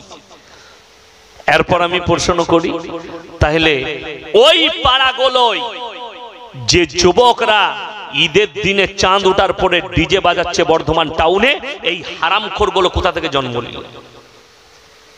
তাহলে তুমি তবলিগ কি করলে? কথাটা বুঝতে পারেননি? তুমি ব্যর্থ। তোমার এলাকায় তবলিগ করে তুমি ব্যর্থ। আল্লাহকে কি জবাব দিবে তুমি ভেবে দেখো। তুমি হক বলতে পারো না, তুমি গান রুখতে পারোনি। আজকে বড় কষ্ট লাগে, দুঃখ লাগে, গান বাজনা রোকার ক্ষমতা নাই, তুমি বলছো আমি দাওয়াতের সাথী হয়েছি, মেহনত করেছি। বড় কষ্ট লাগে। না, তোমাকে আল্লাহর কাছে জবাব দিতে হবে। এটাই তো হচ্ছে, হয় তুমি জবানের দ্বারা রুখে দাও, তা না হলে হাতের দ্বারা রুখে দাও, তা না হলে ঘৃণা করে সরে এসো সেখান থেকে। বর্ধমান টাউনে সব মসজিদে কম বেশি দাওয়াতের মেহনত আছে, তাহলে মুহররমের দিনে যে হারামের আওলাদ গুলো মুসলিমদের ছেলেরা আর মেয়েরা রাত্রিতে 10ই মুহররম মদ খেয়ে ডান্স করে, এই আওলাদ গুলো কাদের ঘরের আওলাদ? মদ খেয়ে ডান্স করছে। মিথ্যা বলছি? আমার ড্রাইভারকে জিজ্ঞেস করে আসো। 2 বছর আগেকার কথা বলছি। আমি মেদিনীপুর চন্দ্রকোনা টাউন থেকে জলসা করে ফিরছি। তেলিপুকুরে হাই রোডের ওপরে ট্যাঙ্কারে গাড়ি আগুন ধরে গেছে, হাই রোড জ্যাম। আমি বললাম টাউনের পুলিশে বললে টাউনের ভেতর দিয়ে গিয়ে আপনি নবাবহাটে উঠে যান, গলসি যাবেন। টাউন দিয়ে ঢুকালাম, আমার চোখ লেগে গেছে, রাত জাগা ছিল। ড্রাইভার করজেন গেটের পাশ দিয়ে ঢুকিয়ে দিয়েছে ভুল করে। কিছু দূর গিয়ে গাড়ি আটকে গেছে, আমাকে বলছে হুজুর উঠুন। উঠেই তো আমি তাজ্জুব, মুসলিম ছেলেরা মেয়েরা মদ খেয়ে উদুম ডান্স করছে। যাই হোক, যাতে মাতাল হলো তাহলে ঠিক ছিল। আমি টুপি লাগিয়ে বসলাম, ভেতরে গাড়ির আলো জ্বালালাম। 2-4 জন চিনতে পারলো, কোন রকম আমাকে বার করেছে। আমি পেরিয়ে এলাম, আর চোখ দিয়ে পানি পড়ল। আল্লাহ, এদিকে কে মুসলিম বলে? আল্লাহ এরা রাসূলের মহব্বতে ভেবে দেখুন, যারা বলছে হযরতে হোসেন রাদিয়াল্লাহু তাআলা আনহু শহীদ হয়েছেন কারবালার প্রান্তরে, তার জন্য যদি তোমাকে ডান্স করতে হয়, তার জন্য ডিজে বাজাতে হয়, তার জন্য যদি নাচ গানা করতে হয়, তোর বাপ মরে গেলে কোন হারামখোর বললে যে তোর বাপের জন্য কালমা খানি করতে হবে, তোর বাপের জন্য কুলখানি, তোর বাপের জন্য কোরআন খানি? সেই মৌলবীকে আমার সামনে ধরে নিয়ে আয়। তোর বাপ মরে গেলে তোর বাপের লেগে ডিজে বাজাবি, তোর বাপ মরে গেলে ডান্স করবি, তোর বাপ মরে গেলে মদ নিয়ে এসে মদ পান করবি, তোর বাপের আত্মাটা শান্তি পাবে। বড় কষ্ট লাগে। আমাকে বলছে একদল ছেলে, বলছে হুজুর জানে অমুক গ্রামে এমন এমন অলি লোক এসেছে, আগুনের ওপরে হেঁটে যাচ্ছে, আগুনের ওপরে মুসল্লা বিছিয়ে নামাজ পড়ছে। আউনসাল্লাহ এরকম ওলিয়া দিদা আছে? বড় কষ্ট লাগলো। আমরা তো মাদ্রাসার ক্লাস করে এত নামাজ পড়ে আমাদেরও সাহস হয় না আগুনের উপরে পড়ে। আমি বললাম শোন, আগুনের ওপর দিয়ে পেরিয়ে যাওয়া যায় তখন যখন গাঁজা খাওয়া যায়, তখন আগুনের ওপরে নামাজ পড়া যায় তখন, গাঁজা মত একসাথে পাইল করে খেলে তখন। কেউ যদি বলে, কি বুঝলেন, আমি নদিয়া ডিস্ট্রিক্ট এক জায়গায় জলসা করছিলাম, তো আমার আগে একজন বক্তব্য দিচ্ছিলেন, কোথাকার জানি না। তো তিনি বললেন, একবার দিল্লিতে এক বুজুর্গানে দিনের সামনে অনেকগুলো আল্লাহর একজন আল্লাহর ওলির সামনে অনেকগুলো আলেম হাজির হয়েছে। তারপরে সেই ওলি বললাম, এই কারেন্টের তারটা ছুঁয়ে দেখাও। কোন মৌলবি তাদের ঈমান গুলো এত কমজোর, আলেমদের তারা কারেন্টের তারটা ছুঁতে পারেনি। সেই ওলি যখন ছুঁয়েছে তাকে কারেন্টের শর্ট মারেনি। আমি স্টেজে মাইক ধরি, খুতবা পড়ি না, চলে যাবেন না, একবার বসুন, তোমার 20 টাকা মারি। আমি বললাম 1 নম্বরই আত্মহত্যার পথ বাঁচা হচ্ছে ইসলামী শরীয়তে হারাম। এই কারেন্টের তারটা চিনে যে এটা ইয়াসিন হুজুর, কথা বলে না। আমি তাকে বললাম, যদি এরকম গল্প কোন মৌলবি শোনায়, বুজুর্গ শোনায়, সে ভণ্ড ছাড়া কেউ নয়।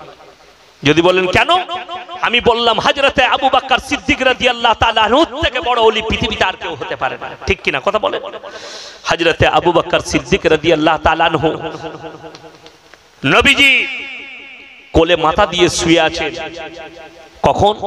যখন তিনি সফর করছেন, হিজরত করে চলে যাচ্ছেন, গুহার মধ্যে বেঈমান কাফেররা খুঁজে বেড়াচ্ছে। রাসূল ঘুমিয়ে গেছেন, চোখ লেগে গেছে। রেওয়ায়েতে আছে চাদরগুলো ছিঁড়ে ছিঁড়ে হযরতে আবু বকর ছিদ্রগুলো বন্ধ করছেন। এমন সময় এক বিষধর সাপ এসে হযরতে আবু বকরকে ছোবল দিলেন, কামড়িয়ে দিলেন। এরপর ভেবে দেখুন, যে সাপ হযরতে আবু বকরকে চিনেনি, সেই ইয়াসিনকে কি করে চিনবে? কথাটা বুঝতে পারেননি? কেউ যদি বিসমিল্লাহ বলে কেলে সাপের গর্তে যদি হাত পড়ে তাকে চুমু খাবে তো নাকি? ও চিনে না এই কোন মাল, চালিয়ে দিবে। ওর কাজ হচ্ছে, আল্লাহ ওকে যে নেচারটা দিয়েছে সেটা হচ্ছে ছোবল মারা। এই কারেন্টের তালের যে সিফাত, সেটা হচ্ছে যেই হাত লাগাক তাকে শট মারা। এটা ভাববেন। ওই জন্য ইসলামী শরীয়তে দেখবেন, আমি একটা জলসায় বলেছি, দেখবেন 24 পরগনার একটা মেয়ে গজল পড়ছিল। কি গজল পড়েছে? বিসমিল্লাহ বলে গিলাস তোলে গালে ঢেলে নিল, বিসমিল্লাহর ওসিলাই বিষ পানি হয়ে গেল। ও বেঁচে গেছে, আমার স্টেজে পড়ে না। 1 নম্বর, জেনে শুনে বিষ পার করা হারাম, এটা 1 নম্বর। 2 নম্বর, হ্যাঁ যদি এটা বলতো ভুলবশত কেউ বিষ পান করে ফেলেছে, আল্লাহ বাঁচিয়ে দিয়েছে বিসমিল্লাহ পড়ার কারণে, লাইনটা ঠিক ছিল, আল্লাহ বাঁচিয়ে দিয়েছে। এই হুগলি ডিস্ট্রিক্টে আপনার ওই উদয়নারায়ণপুরের কাছে বাড়ি, উদয়নারায়ণপুর বলছি, এই কাবলে থেকে ঢুকে হাজি ফরিদ সাহেব আমার বন্ধু, আব্বাজানকে আব্বাজি আব্বাজি করে। দিল্লিতে বিরাট কারখানা আছে, ব্যবসা আছে। তো উনার স্ত্রী ভাবি হয়, ভাবি যান। তো তিনি কি করেছেন, ফ্রিজের ভেতরে সে তার কিনতে হয় না, কারখানায় কাজ হয়, ওটা রেখে দিয়েছে। কেউ পানি মনে করে বিসমিল্লাহ বলে ওটাই খেয়ে নিয়েছে। তো ডাক্তারের কাছে নিয়ে গেছে, আল্লাহ হায়াত দিয়েছে, বেঁচে গেছে। এইটা হচ্ছে বলা যাবে যে বিসমিল্লাহ পড়ার কারণে আল্লাহ হেফাজত করলেন, দোয়া পড়ার কারণে। কিন্তু জেনে শুনে পান করবে শরীয়তে হারাম। তাইলে আমি তাকে বলবো, আয় তুই বিসমিল্লাহ পড়বি, আমি তোকে গলায় দড়ি দিয়ে ঝুলাবো, তুই বেঁচে যাবি। বড় কষ্ট লাগে, মানুষ দিনই বুঝেনি, কোথায় কি বলতে হয় এটাই জানে না। ওই জন্যে আত্মহত্যার পথ বাতা ইসলামী শরীয়তে হারাম। ক্যান্সার, বিড়ি সিগারেটের দ্বারা ক্যান্সার হতে পারে না? পারে না, লেখা আছে হানিকারক, ক্যান্সারের কারণ। আপনি কি করে খেতে পারেন? আপনি নিজেকে মুমিন বলছেন, আপনি নিজেকে ইমানদার বলছেন, খুব কষ্ট। ওই জন্যে শরীয়তটাকে আপনি নিজের মতো করে নেবেন না। মন চাই জিন্দগির নাম ইসলাম নয়, রব চাই জিন্দগির নাম ইসলাম। আপনি যেটাকে ইসলাম ভেবে নিয়েছেন, ইসলাম না। আজকে মুসলমান তো ওটাই ভেবেছে। আমি আপনাকে এই আরামবাগ থানায় দেখিয়ে দেবো, 5 ওয়াক্তের নামাজ পড়ে কিন্তু হারামখোর কেক কেটে নিজের ছেলের জন্মদিন পালন করছে, 2 টাকা হয়েছে। হুজুররা কি বুঝে, মৌলবীরা কি বুঝে? আপনি ভেবে দেখুন, বড় কষ্টটা ওই জায়গায়। আপনি হারামের পথে ছুটছেন। আমাকে একটা ছেলে প্রশ্ন করলে, হুজুর দুনিয়ার লোক দুনিয়ার পেছনে ছুটছে। আমি বললাম, ভাই ফিল্মের একজন আর্টিস্ট আছে, তার নাম হচ্ছে জাভেদ জাফরি, মুসলিমদের। তো সে একটা কনফারেন্স করছে, প্রেস কনফারেন্স, কোন এক প্রোগ্রামে। তাকে একটা মুসলিমদের ছেলে প্রশ্ন করলে, স্যার मैं एक सवाल करता हूं, क्या सवाल है? बोले दुनिया के लोग अभी दुनिया के पीछे भाग रहे हैं। পৃথিবীর মানুষ দুনিয়ার পেছনে ছুটছে, ছুটছে না ছুটেনি? তিনি এত সুন্দর উত্তর দিয়েছে, আপনি অবাক হয়ে যাবেন। তিনি বললেন, মুসলমান तू दुनिया के पीछे मत भाग, तू 1400 साल पीछे चला जा, दुनिया तेरे पीछे भागेगी। मुसलमान তুমি 1400 বছর পেছনে যাও, দুনিয়া তোমার পেছনে ছুটবে। ইশারা করেছে রাসূল আকরাম সাল্লাল্লাহু আলাইহি সাল্লাম, আখলাক আর চরিত্রের উপরে চলে আসুন, আল্লাহ দুনিয়াকে আপনার পেছনে ছুট করাবে। তার দলিল নেবেন, স্টেজে দেব, তার দলিল এখানে দেব পুরো। আমরা তো কেউ কি চিনি না। সুরাট টাউনে আমি আছি, একটা গাড়ির ভেতরে বসে আছি, বাইরে থেকে দেখে অনেকগুলো যুবক এলো। একজন এসে বলছে, হুজুর আমার বাড়িতে দাওয়াত কবুল করুন। একজন ভাই আমাকে হোটেলে খাওয়াতে নিয়ে গেল, হুগলি ডিস্ট্রিক্টেই বাড়ি, আবুল ভাই নাম। তো আমাকে বলছে যে কি খাবেন, অর্ডার করুন। আমি বললাম, আল্লাহ আমাদের তকদিরে লিখে দিয়েছে লোকের ঘরে খাবি, তো আপনি দাওয়াত দিয়েছেন, আমরা তো এত দামি খাবারও জানি না, যা অর্ডার করবেন খাবো, হালাল হলেই হচ্ছে। অনেক দামি দামি খাবার অর্ডার করে খাইয়েছে। আল্লাহ শুকর আদায় করলাম, আল্লাহ আমরা দুনিয়ার পেছনে ছুটিনি, দিনের পেছনে ছুটছি, রাসূলের আখলাকের পেছনে। তুমি আমাদের পেছনে দুনিয়াকে ছুট করিয়েছো। আজকে ভেবে দেখুন, একটা লোক রিক্সা চালাক কিংবা টোটো চালাক মিনিমাম মাসে 15,000 থেকে 18,000 টাকা ইনকাম করে। তারপরও তার বরকত হয়নি যে তার বউকে রাস্তায় বার করতে হয়েছে বন্ধন লোন আর গ্রুপ লোন লিগা। আপনার ইমামকে আপনি 6,000 5,000 বেতন দেন, তারপরও ইমামের বউকে রাস্তায় বেরোতে হয়নি। এটাই আপনি আল্লাহর কাছে সিজদায় পড়ে কাঁদবেন যে আল্লাহ আমি কি অপরাধ করেছি যে আমার বউকে রাস্তায় তুলে দিলেন। ভেবে দেখেছে? একটা মৌলবি 5,000 বেতন পায়, তাকে লটারি কাটতে হয় না। তুমি 30,000 রোজগার করো, তোমাকে লটারির টিকিট কাটতে হচ্ছে। এর থেকে দুঃখ আর কি হতে পারে? এরপরে রাসূলের হাদিস শুনে নিন। আমার নবী বিশ্ব নবী বললেন, যারা আল্লাহর রাস্তায় দিনের পথে থাকবে মৃত্যুকাল পর্যন্ত আল্লাহ তাদেরকে ইজ্জতের রুজি দান করবেন। জোরে বলুন সুবহানাল্লাহ। আপনি দিনের উপরে প্রতিষ্ঠিত হন, রুজির মালিক সকলে বলুন কে? আল্লাহ হচ্ছেন রুজির মালিক। তবে বাহানা আপনাকে দিতে হবে। আল্লাহ বাহানাতে রুজি দান করে। আমাদের দেশের অনেক লোক আছে বলে মসজিদের কোণে আল্লাহ আল্লাহ করছে, আল্লাহ খাওয়াচ্ছে। তার নাম হচ্ছে চোর, দাগাবাজ, না হলে ধোকাবাজ। কখনো নয়, বাহানা দিতে হবে। কেন? আল্লাহ কোরআনে অর্ডার দিয়েছেন। বাহানার অর্ডার কোথায় দিয়েছেন? কোরআনে। অত সহজ নয়। আপনি যদি ধোকা দেন মানুষকে ধরা পড়ে যাবে। যদি বলেন আমি মসজিদের ভেতরে বসে তাসবিহ করি, ফজরের পর থেকে সুবহানাল্লাহ সুবহানাল্লাহ জোহর পর্যন্ত কোরআন পড়ি, তাসবিহ পড়ি, কেউ যদি বলে 24 ঘন্টা মসজিদে থাকতে হবে, সে হচ্ছে মূর্খ, গন্ড। কোরআনে আল্লাহ 24 ঘন্টার কথা বলেননি। নামাজ পড়ো, বেরিয়ে যাও। যদি বলেন কোথায় আছে? সূরা জুমআ, ইয়া আইয়ুহাল্লাযীনা আমানু ইযা নুদিয়া লিস-সালাতি মিন ইয়াউমিল জুমআ ফাসাউ ইলা যিকরিল্লাহি ওয়া যারুল বাই যালিকুম খায়রুল লাকুম ইন কুনতুম তা'লামুন। হে ঈমানদার ব্যক্তিরা, যখন তোমাদিকে নামাজের জন্য জুম্মার জন্য ডাক দেওয়া হয়, বেচা কিনা বন্ধ করো, ব্যবসা বাণিজ্য খেতিবাড়ি বন্ধ করো, আমার ঘরের দিকে ছুটে এসো। পরের আয়াতে বললেন ফাইদা কুদিয়াতিস সালাতু ফান্তাশিরু ফিল আরদি ওয়াবতাগু মিন ফাদলিল্লাহ ওয়াজকুরুল্লাহা কাসীরান লাআল্লাকুম তুফলিহুন। হে আমার বিশ্বনবী, পৃথিবীর মানুষকে বলো, যখন তোমাদিকে নামাজের জন্য ডাক দেওয়া হলো, নামাজ শেষ হলো, এরপরে আবার তোমরা পৃথিবীর বুকে ছড়িয়ে যাও হালাল রুজির সন্ধানে। জোরে বলুন সুবহানাল্লাহ। আবার আসরের আজান হবে, আবার ঢুকে যাও, আবার নামাজ হবে, আবার বেরিয়ে পড়ো হালাল রুজির সন্ধানে। এটারই নাম হচ্ছে কোরআন, আর এটারই নাম হচ্ছে ইসলাম। আপনি বলবেন ভাই আমি ফজরের নামাজ পড়ে আমাদের বাজারে একটু সবজি বিক্রি করি, আল্লাহ এর মধ্যে বরকত দেয়। দারুণ কথা, আপনি মুমিন। ভাই আমি ফজরের পরে একটু আরামবাগে মার্কেটে একটু আম বিক্রি করতে যাই, জাম বিক্রি করতে যাই, ব্যবসা করি ছোটখাটো, আল্লাহ তার মধ্যে বরকত দেয়। আর 5 ওয়াক্তের নামাজ পড়ি, আপনি দিনদার, আপনি মুমিন, আপনি মুমিন। কিন্তু যদি কোনো বাহানা থাকে, আপনি যদি বলেন আল্লাহ মাছ চালাচ্ছে, জানবেন লোকটা রাতের বেলায় কোথাও চুরি করে, লোককে ধোকা দিচ্ছে, প্রতারণা করছে, প্রবঞ্চনা করছে। বড় কষ্ট লাগে। আপনাকে লাইন একটা দেখাতে হবে যে আমার হালাল রিজকের লাইন হচ্ছে এইটা, হালাল ইনকাম করি, এইখান থেকে আল্লাহ সংসার চালায়। তারপরে তুমি যত ইবাদত করবে করো। আপনি কি মনে করছেন শুধু নামাজ, রোজা, তাসবিহ, তেলাওয়াত এটা ইবাদত? সংসারটাও বহুত বড় ইবাদত। হালাল রুজি নিজের সন্তানদিকে খাওয়ানো, এটাও বহুত বড় ইবাদত। অনেকজন বলে না ধিৎকারে, বিয়ে করাই চলবে না, তাহলে ইবাদত হবে না। হারামখোর বিয়েটাই তো ইবাদত। তো জানা না, বিবাহটাই ইবাদত। তা না হলে চোখের জিনা থেকে বাঁচবে কি করে? অন্তরের জিনা থেকে বাঁচবে কি করে? ইসলাম ইজ দা সেফটি। চারিদিক দিয়ে ইসলাম সেফটি দিয়েছে। আপনি বেরোতে পারবেন না। যদি আল্লাহর কসম করে বলছে, আপনি যদি রাসূলের আখলাকে চলে আসেন, আপনাকে কোন দিক দিয়ে বেঈমান কাফেররা অ্যাটাক করতে পারবে না। কোন দিক দিয়ে না, অর্থের দিক দিয়ে না, আপনাকে কোন দিক দিয়ে দুর্বল করতে পারবে না। কোন দিক দিয়ে সাহাবীদেরকে দুর্বল করতে পারবে না।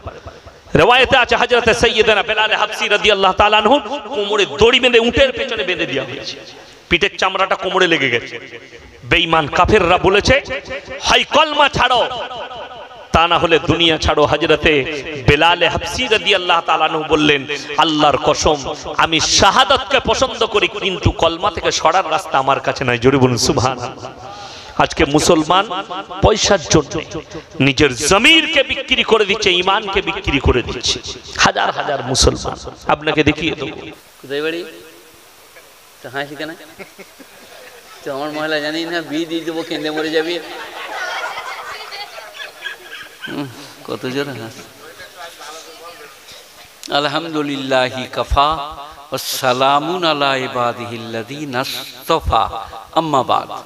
ফাউযু বিল্লাহি মিনাশ শাইতানির রাজীম বিসমিল্লাহির রহমানির রহিম ইন্নাল ইনসানা খুলিকা হালুয়া ইযা মাসসাহুশ শাররু জাজুয়া ইযা মাসসাহুল খায়রু মানুয়া ইল্লাল মুসাল্লিন ইলা আখিরিল আয়া।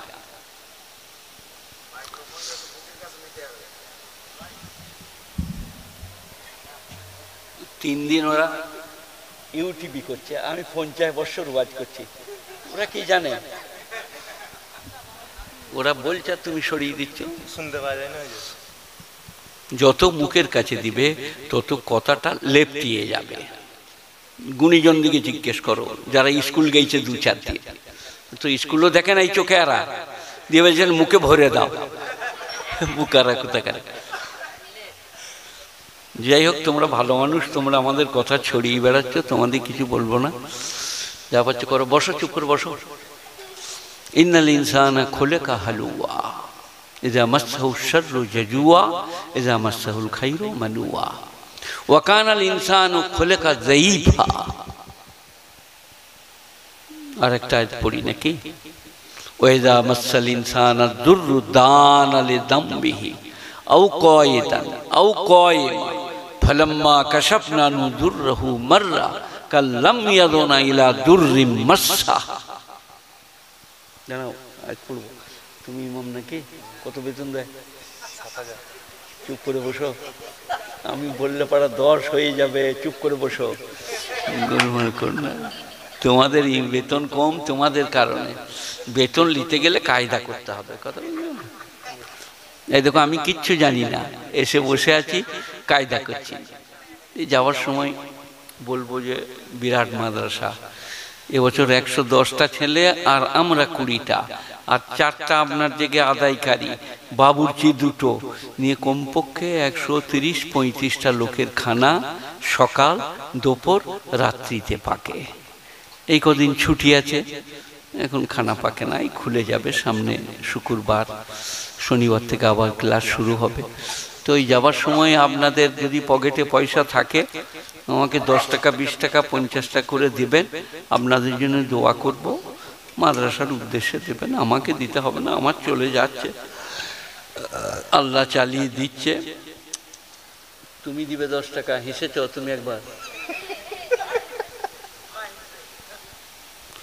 وقال تبارك تعالى عز وجل إلى موضع آخر ولو أننا نزلنا إليهم الملائكة كلمهم الموتى حشرنا عليهم كل شيء قبلا ما كانوا ليؤمنوا إلا إن يشاء الله وإلى موضع آخر। এইগুলো আমি কেন দিতে মানা করি প্রমাণ হয়ে গেল। হ্যাঁ, হার্টের অসুখ থাকলে আমার ক্ষতি হতো, কিন্তু আমি আল্লাহর ফজলে ছোটবেলা থেকে একটু ডিসপ্রেড, ডরাই না, ভয় করি না। ডাক্তার বলছে এই হয়েছে, আমার কিছু হয় নাই, ঘুষিয়ে আপনার দাঁত ভেঙে দিতে পারি এখনো। বলে না না না, আপনার সাহস আছে। তো এইগুলো এই কারণে টাঙাতে নাই। দেখলেন তো, আপনার সামনে ঘটলো, ওরা ছেলেরা করেছে, তারা বললো বললাম সারা শকত সাহেবকে আনি না, দেখলি এসি, কিন্তু চোখের সামনে প্রমাণ হয়ে গেল কেন টাঙাতে নাই। যার হার্টের অসুখ তার ক্ষতি হবে, দৃষ্টিকটু হবে, খারাপ লাগবে, লোকে খারাপ বলবে, আরো অনেক দিক আছে। যাই হোক, ولو أننا نزلنا إليهم الملائكة وكلمهم الموتى وحشرنا عليهم كل شيء قبلا ما كانوا ليؤمنوا إلا أن يشاء الله। 8 পারা প্রথম আয়াত, প্রথম রুকু, 8 পারা প্রথম আয়াত, প্রথম রুকু। যারা কোরআন শরীফ পড়তে জানেন, মায়েরা, বোনেরা, ভাইয়েরা, তারা কালকে খুলে দেখবেন। কপারা? 8 পারা। কি? ওয়ালাউ আন্নানা নাযালনা ইলাইহিমুল মালাইকা ওয়া কাল্লামাহুমুল মাউতা ওয়া হাশারনা আলাইহিম কুল্লা শাইইন কুবুলা মা কানু লিয়ুমিনু ইল্লা আন ইয়াশা আল্লাহ। আরেকটা আয়াত পড়ব, মুহাম্মাদুর রাসূলুল্লাহ ওয়াল্লাযীনা মাআহু আশিদ্দাউ আলাল কুফফার রুহামাউ বাইনাহুম তারাহুম রুকআন সুজ্জাদা ইয়াবতাগুনা ফাদলাম মিনাল্লাহি ওয়া রিদওয়ানা সীমাহুম ফি বুজুহিহিম মিন আসারিস সুজুদ যালিকা মাসালুহুম ফিত তাওরাহ ওয়া মাসালুহুম ফিল ইনজিল। আমার দেখে আপনারাও যেন মোজ রাখেন না বড় বড়। আমার কাল কাটার কথা ছিল, কাটা হয় নাই। কালকে আমি ঠিক ব্যবস্থা নেব। মোজ রাখা জায়েজ নাই, দাড়ি বাড়াও মোজ কাটো, হাদিস। তো আপনারা আমার দেখে মনে করবেন তাহলে চলবে না। আমি কাল চান্স লিখলাম, ছেলেটাকে বললাম যে বার কর তোর ইটা, হলো না, দিয়ে আজকে তো আর হয় নাই, কালের 12টা বাজিয়ে দেব। মেয়েদের মতো কাটা জায়েজ নাই, প্লেন ঠোঁটটা মনে হবে মেয়েদের ঠোঁট, জায়েজ নাই। একবারই ছোট ছোট করা, কাঁচিতে আর অন্যান্য কোনো জিনিসে খুর দিয়ে চেঁচে মেয়েদের মতো করে দেওয়া শরীয়ত স্বীকৃতি দিচ্ছে না। ছোট ছোট করে দেওয়া, কার্বন ডাই অক্সাইড আটকে যাবে মোচে, ফের ভেতরে ঘুরে যাবে, আর অক্সিজেন নিতে গেলে মুচে লেগে যাবে।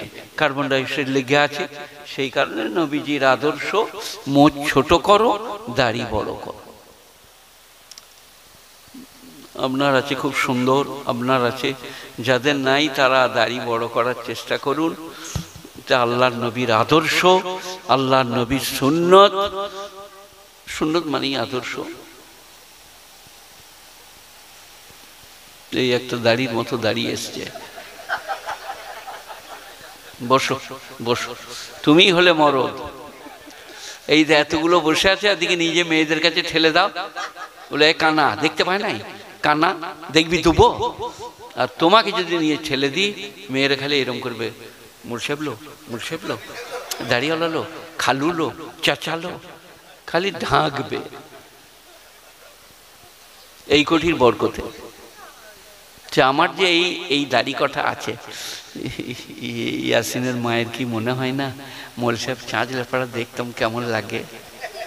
আপনারা কি বলছেন? হাসতে দেখো, আবার হাইলে,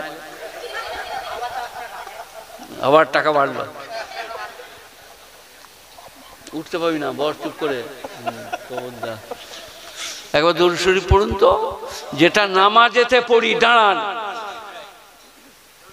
اللهم صل على محمد وعلى آل محمد كما صليت على إبراهيم وعلى آل إبراهيم إنك حميد مجيد اللهم بارك على محمد وعلى آل محمد كما باركت على إبراهيم وعلى آل إبراهيم إنك حميد مجيد। আল্লাহর নবী নামে অনেক ভাবে দরুদ পড়া যায়। একটা পড়ি আমি, জাযাল্লাহু আন্না মুহাম্মাদান মা হুয়া আহলুহু। আর একটা পড়ি আমি, ইয়া রব্বি সাল্লি ওয়া সাল্লিম দাইমান আবাদা আলা নবিকা খায়রিল খালকি কুল্লিহি। আর একটা পড়ি, ইয়া রব্বি সাল্লি ওয়া সাল্লিম দাইমান আবাদা আলা হাবিবিকা খায়রিল খালকি কুল্লিহি। প্রচুর দরুদ আছে, যেটা ইচ্ছা পড়ুন, কিন্তু আল্লাহর নবী বলেছেন এই দরুদ ইব্রাহিমাটা সব থেকে উত্তম দরুদ, নামাজেতে পড়তে হয়। আল্লাহুম্মা সাল্লি আলা মুহাম্মাদিন ওয়া আলা আলি মুহাম্মাদ কামা সাল্লাইতা আলা ইব্রাহিম ওয়া আলা আলি ইব্রাহিম ইন্নাকা হামিদুম মাজিদ। একটু ঘুরো সামান্য, এই বাবা দে তো বাবা, একটু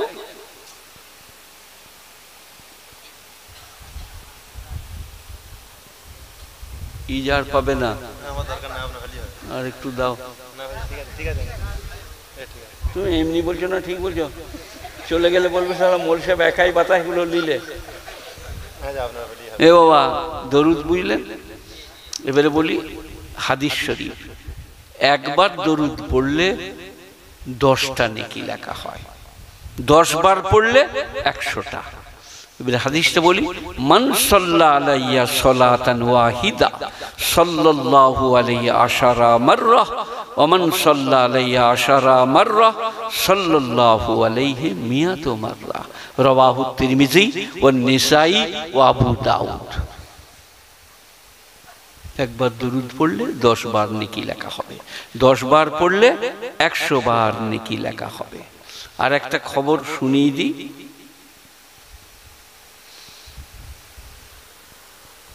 মান জা বিল হাসনাতি ফালাহু আশরু আমসালিহা ওয়া মান জা বিস সাইয়্যাতি ফালা ইউজজা ইল্লা মিসলাহা। বলুন আলহামদুলিল্লাহ। এটা হাদিস। যে একটা নেকি করবে 10টা নেকি লেখা হবে, আর যে একটা পাপ করবে 1টি পাপ লেখা হবে। বলুন সুবহানাল্লাহ। একটা নেকি করলে 10টা নেকি, একটা পাপ করলে 1টা পাপ, দুটো লিখবে না। তাহলে পাপ বেশি ভারী হবে না নেকি বেশি ভারী হবে? সে যারা নামাজ পড়ে তাদের তো, যারা নামাজ পড়ে না তাদের আবার নেকি কি? সুবহানাল্লাহ বললে তো আসমান জমিন ভরে যাবে, কিন্তু সুবহানাল্লাহই তো নাই। ছেলেরা কি বলে বলবো একটু? বুড়ো মানুষ বলতে শরমও লাগছে। हम तुम्हें कमरे में बंद हो गए, किरी किरी किरी, आहा, हम तुम्हें कमरे में बंद हो गए। होते होते हो गया, होते होते क्या हो गया? ये बोलছে प्यार। अरे बाप रे, কে বললে? টাকা বার কর। আমি খালি বলেছি হতে হতে, এই বলছে প্যার হো গিয়া। না, ওটাও গুনাহ হবে না যদি আপনার সঙ্গে পিয়ার মোহাম্মদ নবীর সাথে, আল্লাহর সাথে, ওলি আল্লাহদের সাথে, আলেম ওলামার সাথে পিয়ার মোহাম্মত হয়, খুব ভালো জিনিস। যাই হোক, আমি একটা একটা করে বলবো, সবাই বলেন আমল করব ইনশাআল্লাহ। একটা মশলা বলি কোরআনের,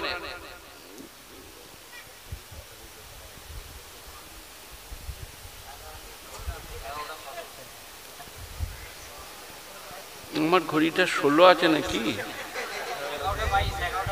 ও 11:22 হয়েছে, উল্টো দিকে বাঁধা আছে। যাকে বাঁধতে দিলাম সে উল্টো দিকে বেঁধেছে। দেখো ঘড়িটা খোলো, ঠিক করো। এই কি বলছিলাম? সব আমি কিন্তু কোরআন শরীফ, কি বুঝলেন? করলে কোরআন শরীফ।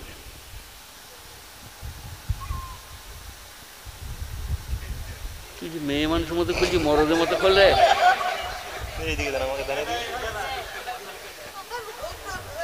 ও বাবা, ও কোথায় খুলছে? এই দিক থেকে দাঁড়াও না, ওকে দেখাচ্ছে, ওকে তো মরদ করতে হবে।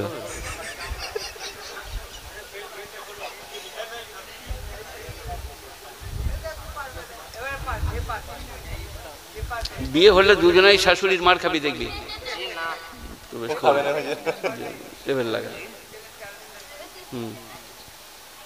আচ্ছা, এবার দরুদ শরীফ পড়ুন। আল্লাহুম্মা সাল্লি আলা মুহাম্মাদিন ওয়া আলা আলি মুহাম্মাদ কামা সাল্লাইতা আলা ইব্রাহিম ওয়া আলা আলি ইব্রাহিম ইন্নাকা হামিদুম মাজিদ। হয়ে গেছে, ছেড়ে দাও। কি বলছিলাম আপনাদেরকে? কি দিয়ে আরম্ভ করব? কোরআন শরীফ। কোরআন শরীফ পড়েছি, কোরআন শরীফ দিয়েই বলবো। আর তুমি ইউটিউবার হলা নাকি? কি বললে তোমার কতটা লাভ হবে বলো, সেটা বলবো। হতে হতে হো গিয়া বললে লাভ হবে? এই বাবা, বাংলায় বলছি কিন্তু কোরআন। যে যেমন করিবে সে তেমন ফল পাবে। সবাই বলুন, যে যেমন করিবে সে তেমন ফল পাবে। এটা কিসে বললাম? কিন্তু এটা কোরআনের আয়াত। বলবো আরবিটা, মান আমিলা সালিহান ফালিনাফসিহি ওয়া মান আসাফা আলাইহা।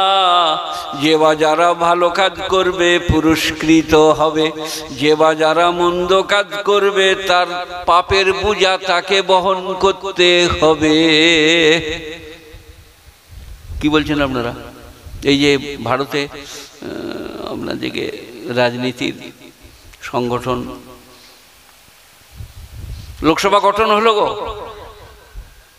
তাদিকে কসম খাওয়াচ্ছিল। কে দেখি কে বলতে পারে? দ্রৌপদী মুর্মুর বলতে পারছেন না?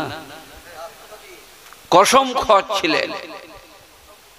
मैं कसम खा के कहती हूँ, मैं कसम खा के कहता हूँ, मुझे जो जिम्मेदारी दिया जाएगा मैं उसको अच्छा से निभाऊंगा, और ये हमारा मुल्क है, इससे हम नेमक हरामी नहीं करेंगे। सब कसम खाচ্ছিল। বেদ পুরাণ যাই হোক কোনো একটা কিতাব, এরপরে তারা যদি বেঈমানি করে আর কিছু করার নাই। কসম খয়ে মন্ত্রিত্ব দিয়েছে, তারপরেও কি চালাচ্ছে তুমি দেখেছ?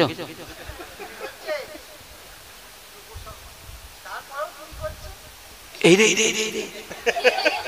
কত বড় সাহস! চুরি করে নাই, তারপরে কি করেছে শোনেন। 11,000 কোটি টাকার কয়লা খেয়ে নিয়েছে।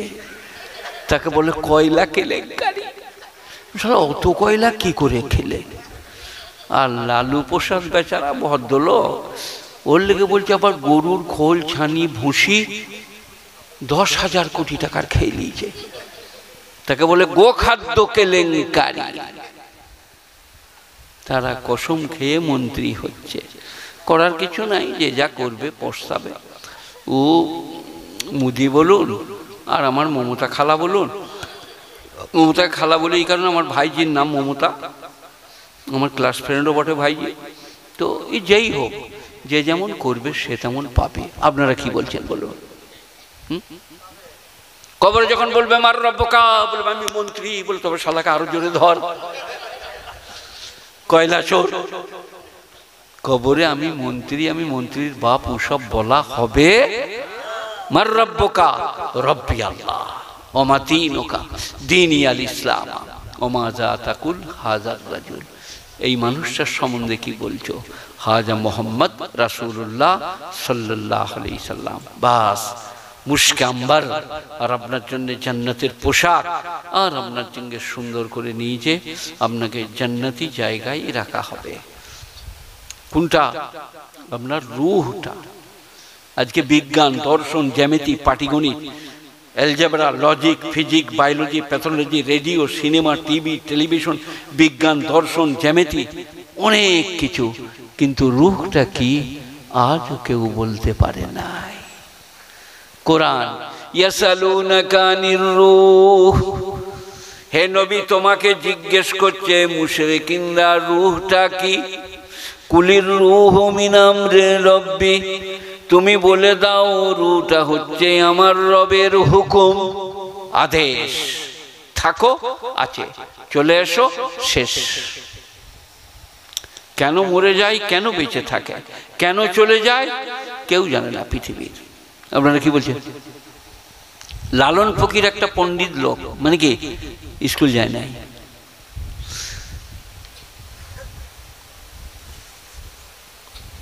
আর একটা লালন ফকিরের দলের নাম হাসন। আগে ব্রিটিশদের পিরিয়ডে নাইট স্কুল ছিল, নাইট স্কুল শুনেছেন আপনারা? 8 দিন পড়েছিল হাসন রাজা। তাতেই পদ্য লিখেছে, গান গেয়েছে, গানের মানে আছে। আসলে পাণ্ডিত্য, বক্তব্য, কথাবার্তা, চালচলন সব আল্লাহর দান। কথা বুঝতে পারেন না? আমার আওয়াজে আমার বয়স কত মনে হচ্ছে? 32-33। আর আমার এই বয়সের বহুজন আছে, আপনারা কেমন আসছেন, বাড়ছেন। আর আমার আওয়াজ শুনলে আচ্ছা আচ্ছা লোকে পেশাব করে ফেলবে। কার দান? আল্লাহ। এখনই লেপটিয়ে দিবে, আল্লাহ দান। ইয়াসিন কোরআন পড়ছিল তো নাকি, শুনেছেন আপনারা? ও এমন একটা মাদ্রাসায় কেরাত পড়েছে যেখানকার কারি এখানে নাই বললেই চলে। ইরফানিয়া, আমার উস্তাদ কারি আব্দুল সালাম ওখানে পড়তে গেলেন শিক্ষকতা করার পরে। তিনাকে বলেছিলেন তুম কাहीं से भी पढ़ के आओ, यहाँ आके मुब्तदी बन जाओ, যেখান থেকে পড়ে আসবে এসো। এখানে এসে প্রাথমিক ছাত্র। বেসিক্যালি শিখো। তার নাম ইরফানিয়া, লখনৌ। ইয়াসিনজি সেখানে পড়েছে, ও পড়াচ্ছিল, আমি বললাম পড়াই আবার, যা চলে যা ইরফানিয়ায়। তো এই সবগুলো কথাবার্তা আর আপনাদেরকে ভাঁজ আর আপনাদেরকে শব্দ ভাষা সব উপরওয়ালার দান। ও কোরআন শরীফ পড়ছিল কেরাত, তো আমি পড়বো ইজাশ-শামসু কুবিরাত ওয়া ইযান নুজুমুন কাদারাত ওয়া ইযাল জিবালু সুয়িরাত ওয়া ইযাল ইশারু বুত্তিলাত ওয়া ইযাল বুহুশু হুশিরাত ওয়া ইযাল বিহারু সুজ্জিরাত ওয়া ইযান নুফুসু জুবিজাত। কি বলছেন? ও ইরফানিয়ার কারি, আর আমি মুরাদাবাদ, সাহারানপুর, দেওবন্দ এই করে ঘুরেছি। আমারও উস্তাদ আছে কারি, কারি আল্লাহ বান্দা, কারি আমির আলী, কারি ইয়াসিন। কারি ইয়াসিন এখানকার লয়, মারা গিয়েছে, অন্ধকারী। তিনার কাছে আমি পড়তাম আর মাঝে মাঝে বলতাম, হজরত মুঝে ऐसा लग रिया मैं आपसे भी बढ़ गया। बोले पकड़ो पकड़ो बंगाली को पकड़ो, हमसे भी आगे बढ़ गया। ওটা ঠাট্টা করে বলতাম। অন্ধকারী, বিখ্যাত কারি, মুরাদাবাদের কসাই মোল্লার মসজিদের ইমাম ছিলেন। অন্ধ লোক ইমামতি করতে পাবে যদি তাকে ধরার লোক থাকে। প্রসাবখানা গেলে, পায়খানা গেলে, উজু করতে গেলে যদি সাপোর্ট থাকে, মানে ধরার লোক, সে ইমামতি করতে পাবে। কি পড়া ছিল কারি ইয়াসিনের! আহা, যাই হোক, যেটা বলছিলাম আপনাদেরকে তো আগরাম বাগরাম বলা হবে না। আমার সময় মাত্র 40 মিনিট, 45 মিনিট, 11:30 বেজেই গেল। যা, কি হবে গো? কত বেতন দেয়? তা আমার হয়ে বলো যে আপনি মরে যাবেন, তাড়াতাড়ি ছেড়ে দেন। খেপা কোথাকার, কমিটি এসে বলবে আমার টাইম বাঁধা, আর লোকরা বলবে যে আপনি আর পারবেন না, ছেড়ে দেন, বয়স হয়েছে। লোকরা বলবে, তোমাকে বলতে হবে না, তোমাকে বেতন দেয় বলে তুমি ওদের হয়ে বলছো। তাহলে শুরু করি।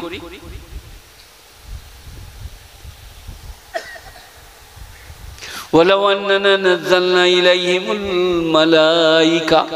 আরে মৌলভী শওকত, তুই কি ওয়াজ করছিস? আমি যদি ওদের উপরে ফেরেশতা নাযিল করি। 8 পারা সূরা, 8 পারা আনফাল নাকি? 8 পারা, প্রথম রুকু, প্রথম আয়াত, সূরা আনফালই হবে। যাই হোক, ওয়ালাউ আন্নানা নাযালনা ইলাইহিমুল মালাইকা, ওয়া মানে এবং লাউ মানে যদি, আন্নানা মানে আমি, নাযালনা মানে অবতীর্ণ করি, ইলাইহিম উহাদের উপরে, মালাইকা মানে ফেরেশতা। এই গ্রামটার নাম কি? চকহাজি। চকহাজিতে যদি আমি ফেরেশতা নাযিল করি। আরে মৌলভী শওকত কাহা সে আয়ে হো, কাহা কা হ্যায়, কাহা কা রোড়ে আর লোড়ে? ফেরেশতা নাযিল করি, এটা কি? কোরআন। ওয়া কাল্লামাহুমুল মাউতা, আর মুরদারা কবর থেকে উঠে এসে যদি কথা বলে। ও হাসারনা আলাইহিম কুল্লা শাইইন কুবুলা, আর যত জিনিস মাটির তলায় দাবানো আছে সব যদি উল্টে দিই।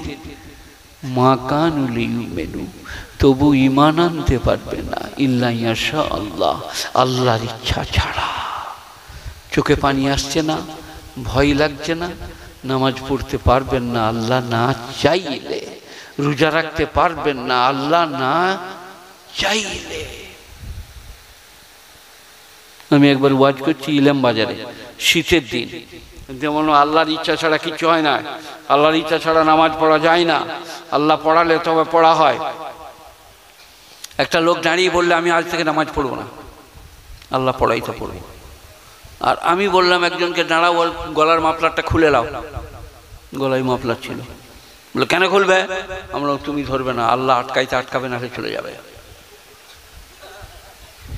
কি বললাম বলে দিকে? ওরে বোকা, বিবেক বলে একটা জিনিস আছে, বুদ্ধি বলে একটা জিনিস আছে, জ্ঞান বলে একটা জিনিস আছে, গরিমা বলে একটা জিনিস আছে, এগুলো সব আল্লাহ দান করেছে। বিবেক বলছে না যে নামাজ না পড়লে অমানসিকতা হবে, নামাজ না পড়লে মানবতাহীন কাজ করা হবে। শ্বাস প্রশ্বাস, চলাফেরা, ঘোরাফেরা সব কার দান? আল্লাহ। আর আল্লাহকে ডাকবো না একবার? আজকে আমি শুনছিলাম সারা ভারতবর্ষে আজকের ডেটটা হচ্ছে যোগব্যায়াম দিবস। আপনারা শুনেছেন কেউ? পেপারে, রেডিও শুনেন নাই?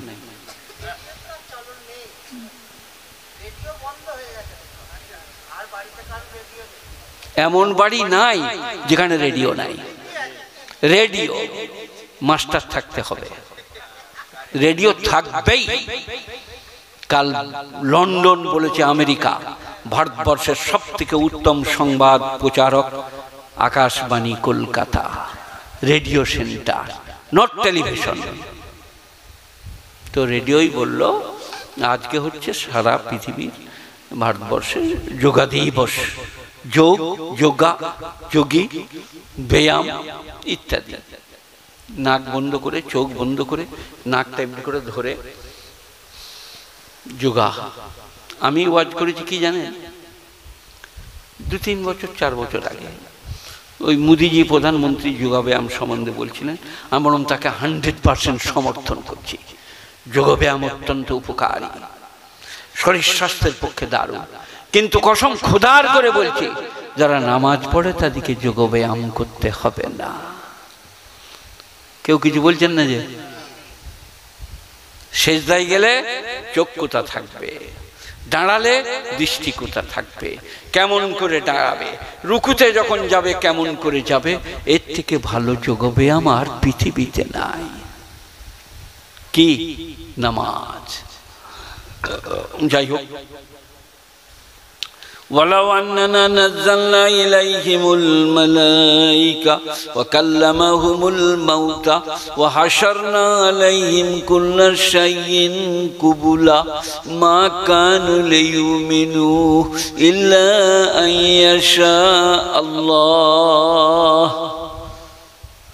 আমি যদি ফেরেশতা নাজিল করি, আমি যদি মাটির তলায় যা আছে সব হাজির করি, আমি যদি মুর্দা দিকে তুলে আনি, আল্লাহর ইচ্ছা ছাড়া ঈমান আনতে পারবে না। ইল্লা ইয়াশা আল্লাহ। বলুন আল্লাহু আকবার। তাবলীগ চলছে, ওয়াজ চলছে, নসিহত চলছে, কিন্তু কসম খোদার করে বলছি তাই হবে। বলুন, আল্লাহ যা চাইবে। নামাজি বেনামাজি হয়ে যাবে, বেনামাজি নামাজি হবে, মসজিদে গিয়ে কাঁদবে। কত যে ওই আপনার ক্রিকেট প্লেয়ার, আর আপনার দিকে ফুটবলের প্লেয়ার, সিনেমার নায়ক নায়িকা ইসলাম কবুল করছে, সে বলে বোঝাতে পারবো না। হালাহালি বোধহয় 2 জন ফুটবলের প্লেয়ার ইসলাম কবুল করবে, তারা কায়দা করছে। একজন আমেরিকার মেয়ে দেখবেন, লিল্লাহি মা ফিস সামাওয়াতি ওয়া মা ফিল আরদি, এটা তেলাওয়াত করছে কোরআন শরীফ। বিখ্যাত গায়িকা, বিখ্যাত নায়িকা কোরআন তেলাওয়াত করছে, জান জুড়িয়ে যায়।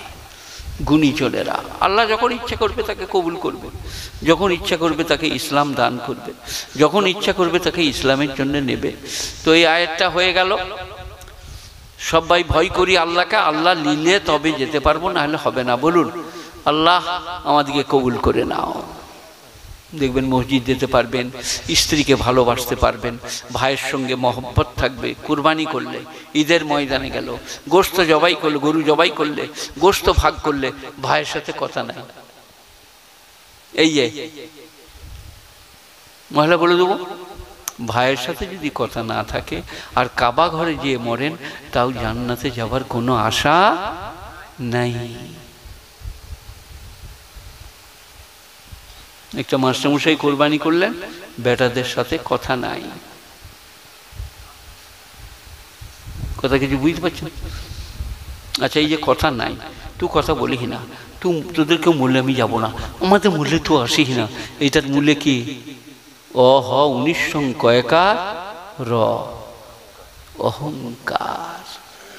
অহংকার সম্বন্ধে একটা হাদিস বলি, আল কিবরু রিদাই, অহংকার হচ্ছে আমার চাদর, এতে যে ভাগ বসাবে সে জাহান্নামে যাবে।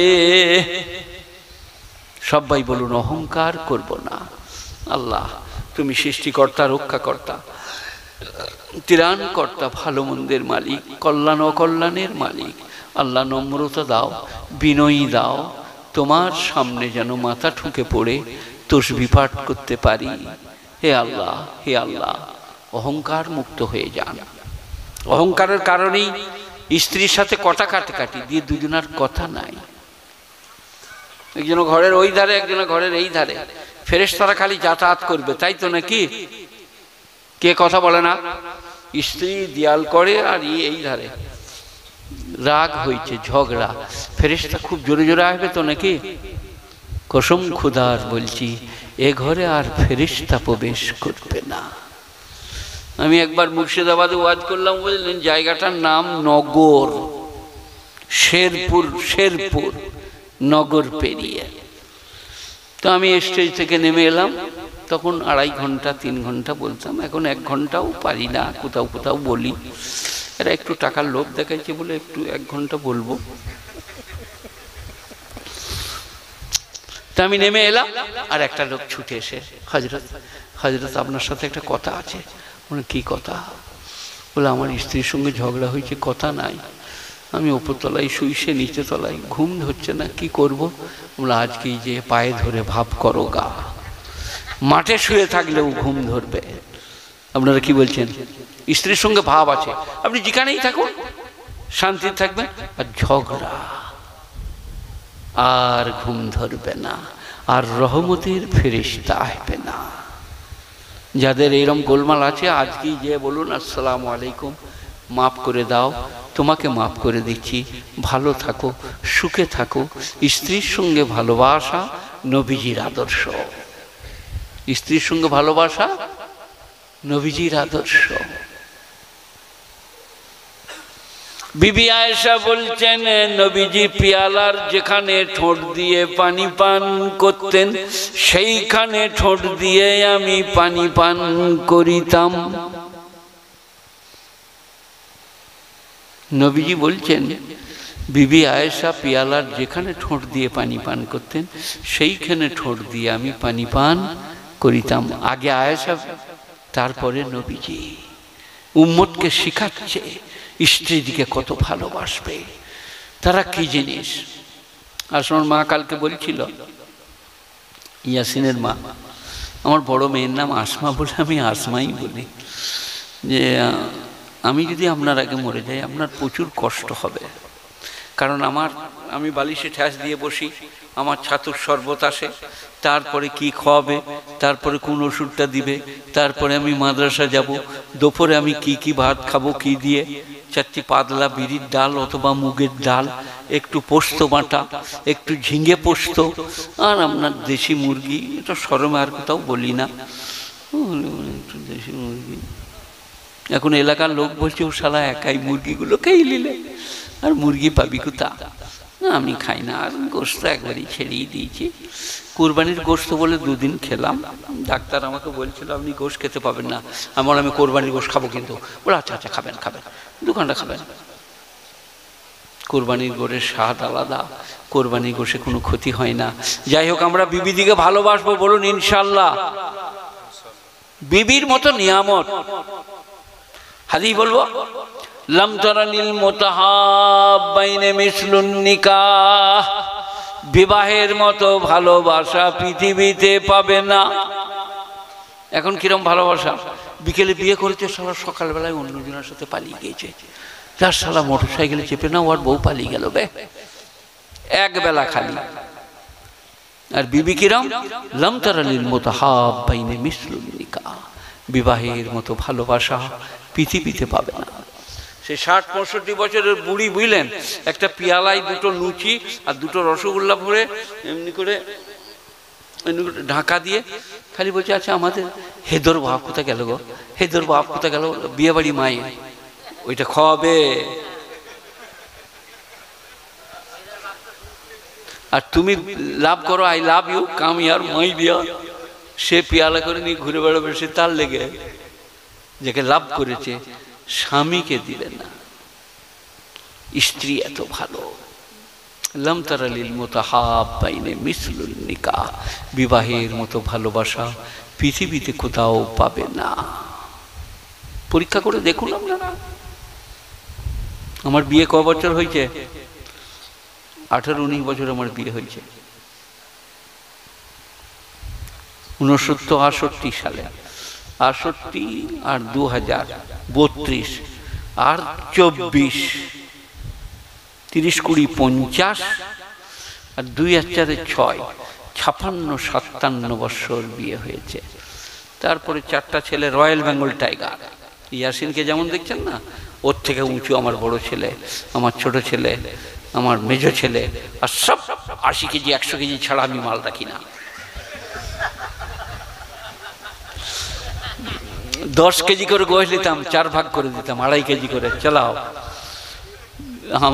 আমার বড় সম্বন্ধী দেওবান পাস, মৌলানা আসগর আলী, আমাকে পড়াতে পারেন, খুব বড় আলেম, আমার থেকে একটু বড় বয়সে, আমার স্ত্রী থেকেও বড়। তো আমার শ্বশুর মশাই হাজি আব্দুল গফুর মন্ডল, খুব পরেজগার মোত্তাকি ভদ্রলোক। তা আমার বড় সম্বন্ধী বলছে, আব্বাজান আমার এই গোশ ফোশ হজম হয় না, সবজি, ভেন্ডি, করেলা, কুমড়ো। বলে আসগর এইসব কি বলছিস রে? তার নাম আসগর আলী। বলে কেন আব্বাজান? বলে তোর 2টো ছেলে তো, একটাকে গোশ খয়ে মানুষ কর, একজনের ভেন্ডি আর করেলা খয়ে মানুষ কর। 15 বছর হলে মারামারি লাগিয়ে দে, তো যদি করেলা না গুঁড়িয়ে দেয় তা বলবি।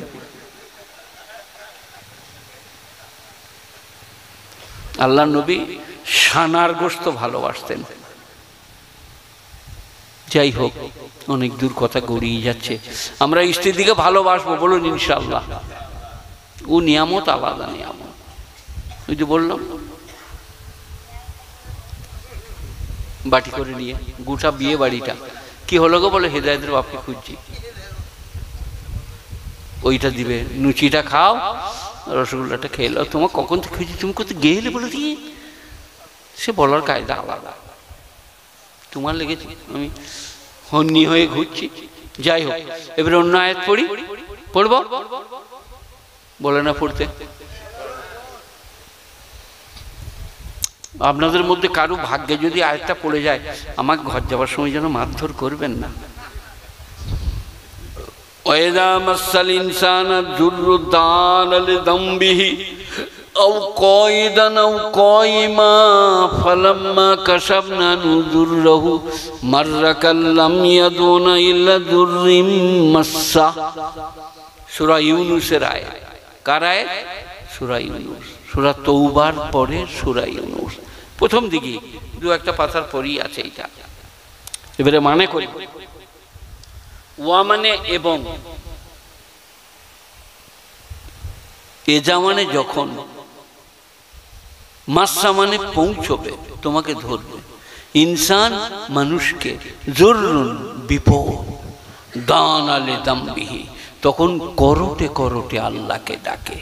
জাম মানে পেহলু, বাঁ করো ডান করো, আল্লাহ আল্লাহ মানে আল্লাহ আল্লাহ আল্লাহ আল্লাহ।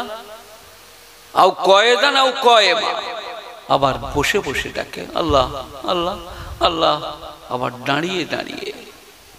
ফালাম্মা কাশাফনা আনহু যুররাহু, তার বিপদ যখন সরিয়ে দিই, মাররা কাল্লাম ইয়াদুনা ইলা যুররিম মাসসা, এমন ভাবে মসজিদ তালা দিয়ে পেরিয়ে যায়, আলেমের সামনে দিয়ে চলে যায়, সে যেন বিপদে পড়েই নাই। এটা কোথায় আছে বাবা? কি হলো? সামনে বসে আছেন, কোথায় আছে? কোরআন শরীফে, কোরআন শরীফে, কোরআন শরীফে। গল্প করছি না। ওয়াইযা মাসাল ইনসানা যুররু দানা লিযামবিহি আও কায়দান আও কায়মা, মানুষ যখন বিপদে পড়ে করোটে করোটে আল্লাহকে ডাকাডাকি করে, বিপদ যখন সরিয়ে দিই এমনভাবে পেরিয়ে যায়, মাররা কাল্লাম ইয়াদুনা ইলা যুররিম মাসসা, মনে হচ্ছে যেন অন্য কোনো বিপদে পড়েই নাই। দেখবেন যদি বেনামাজি লোক, বদমাইশ লোক, গাঁজাখোর, খৈনিখোর, তাকে একজন বলছে, লে রে ভাই লে, কলমাটা পড়। বে কলমা পড়ছি বে, কলমা পড়ে নাই, গালিগালাজ করছিল। কলমাটাও আসবে না আল্লাহ যদি না তৌফিক দেয়, পড়িয়ে পড়াতে পারবেন না লা ইলাহা ইল্লাল্লাহ মুহাম্মাদুর রাসূলুল্লাহ। যাই হোক, এই আয়াতটা সবাই গায়ে বলে বেড়ান, মেয়েদিকেও বলুন। ওয়াইজা মাসাল ইনসানা দুররু দানা লিযামবিহি আও কায়দান আও কায়মা ফালাম্মা কাশাফনা দুররহু মাররা কাল্লাম ইয়াদুনা ইলা যুররিম মাসহা। মানুষ যখন বিপদে পড়ে করটে করটে আল্লাহকে ডাকাডাকি করে, বিপদ যখন সরিয়ে দিই মনে হয় যেন বিপদে পড়েই নাই, এমন চাল চলন ধরে। গাঁজা, খৈনি, বিড়ি, চরস, ওইসব কথা বাদ দে। হাসে ধুম মারলে গুগলি পায়, নামাজ পড়ে কি পাবে? এমন ফুটানি বেড়ে গেছে বুঝলেন, আগরাম বাগরাম সাগরাম বকছে। এবারে আবার একটা কোরআন শরীফ আয়াত পড়ি, ওয়াকানাল ইনসানু খলিকা যায়ীফা। মানুষকে আমি দুর্বল করে সৃষ্টি করেছি, এই আছে এই নাই, এখুনি ভালো এখুনি মন্দ, এখুনি সুখী তখুনি দুঃখী, এখুনি স্বাস্থ্যবান তখুনি। তার নাম আল্লাহ। ওয়াকানাল ইনসানু যায়ীফা, যায়ীফ করে। আর এক জায়গায় আছে ইন্নাল ইনসানা খুলিকা হালুয়া ইযা মাসসাহু শাররু জাজুয়া ইযা মাসসাহুল খায়রু মানুয়া।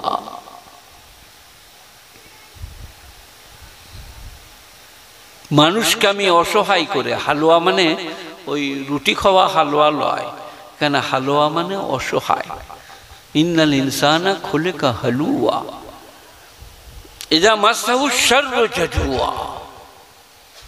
যখন বিপদে পড়ে গেলুন আল্লাহ আল্লাহ, তুমি ছাড়া যে কেউ নাই গো, আল্লাহ আল্লাহ আল্লাহ। ওয়াইজা মাসসাহুল খায়রু মানুয়া। আর একটু সুখ শান্তি দিলে অহংকার, সারা কাউকে মানি না, কে সে কে? ইল্লাল মুসাল্লিন। কিন্তু যারা মুসল্লি তারা বিপদে আল্লাহকে ভয় করে, সুখেতে আল্লাহকে ডাকে, অহংকার করে না।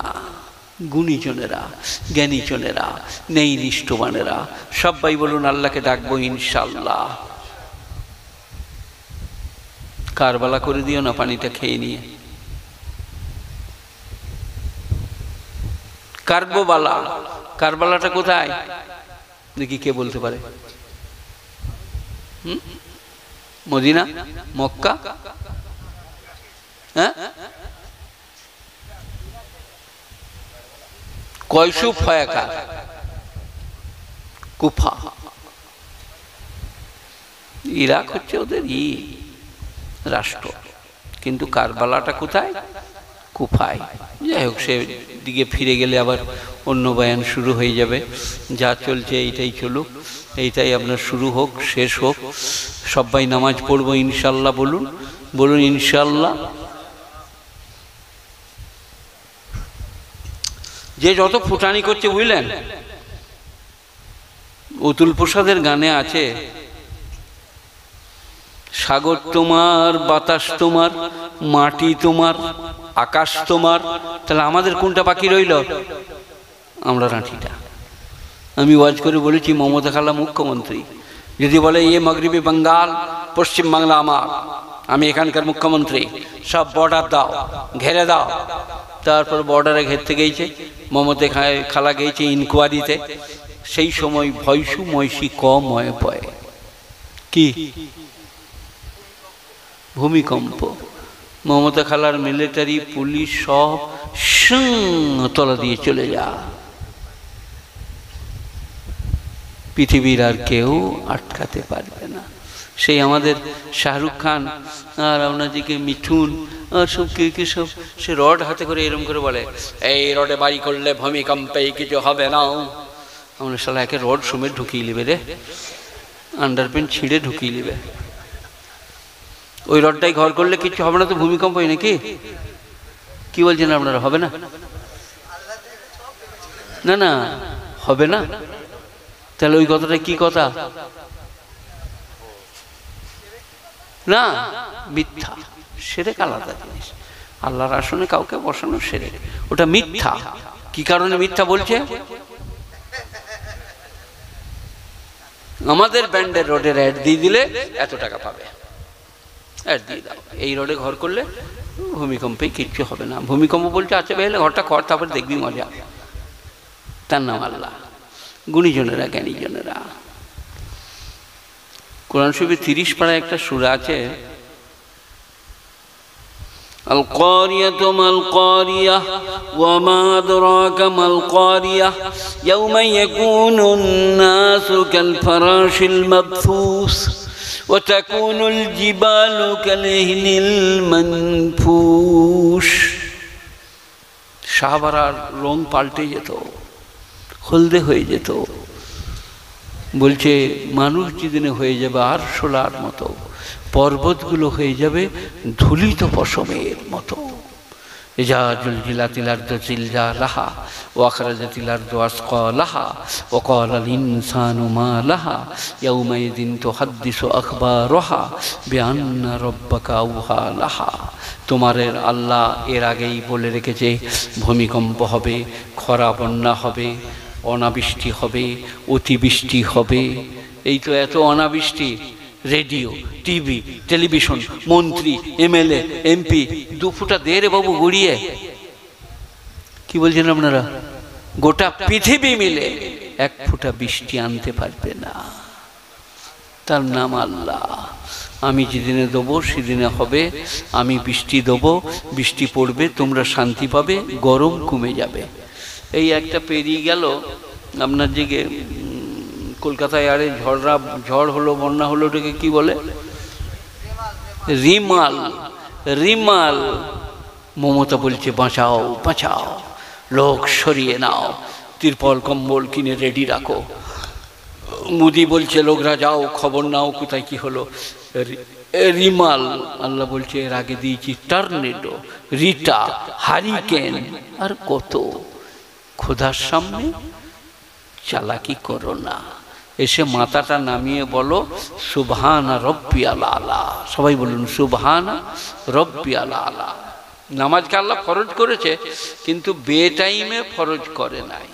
এ বাবা ছেলেরা, বেটাইমে নামাজ ফরজ। বেলা 9টার সময় জোহরের নামাজ, আপনাদের এখানে কটায় পড়ে? আল্লাহ বলছে আমি তো 9টায় দিই নাই, 9টায় নাঙল নিয়ে মাঠে থাকবি, নাহলে অফিসে থাকবি, নাহলে বাসে ড্রাইভারি করবি। 1টা 1:30টায়, তখন 4টি খাবি, ওই সময় 4 রাকাত ফরজ নামাজ জোহরের পড়ে নিবি। তারপরে বেড়াতে যাবি, আরাম করবি, তারপরে একটু চা খাবি, আসরের নামাজ পড়বি। তারপরে সন্ধ্যা অবকাশ, পাখিরা সব বাসায় ফিরছে, এই সময় 3 রাকাত নামাজ পড়বি। তারপরে শুতে যাবি, জাগবি কিনা আল্লাহ জানে, ওই সময় 4 রাকাত ফরজ নামাজ এশার পড়ে নিবি। কোন নামাজটা বেটাইমে দিয়েছে বলুন? এই বাবা। আর কতক্ষণ লাগে 4 রাকাত নামাজে? 1-1.5 ঘন্টা। বলছি 1.5 ঘন্টা? হ্যাঁ, এই রাইট। তাহলে ক ঘন্টায় দিন রাত? 24 ঘন্টা। 5 মিনিট, 4 5 20 মিনিট, 5 5 25 মিনিট, আপনার 23.5 ঘন্টা রইল।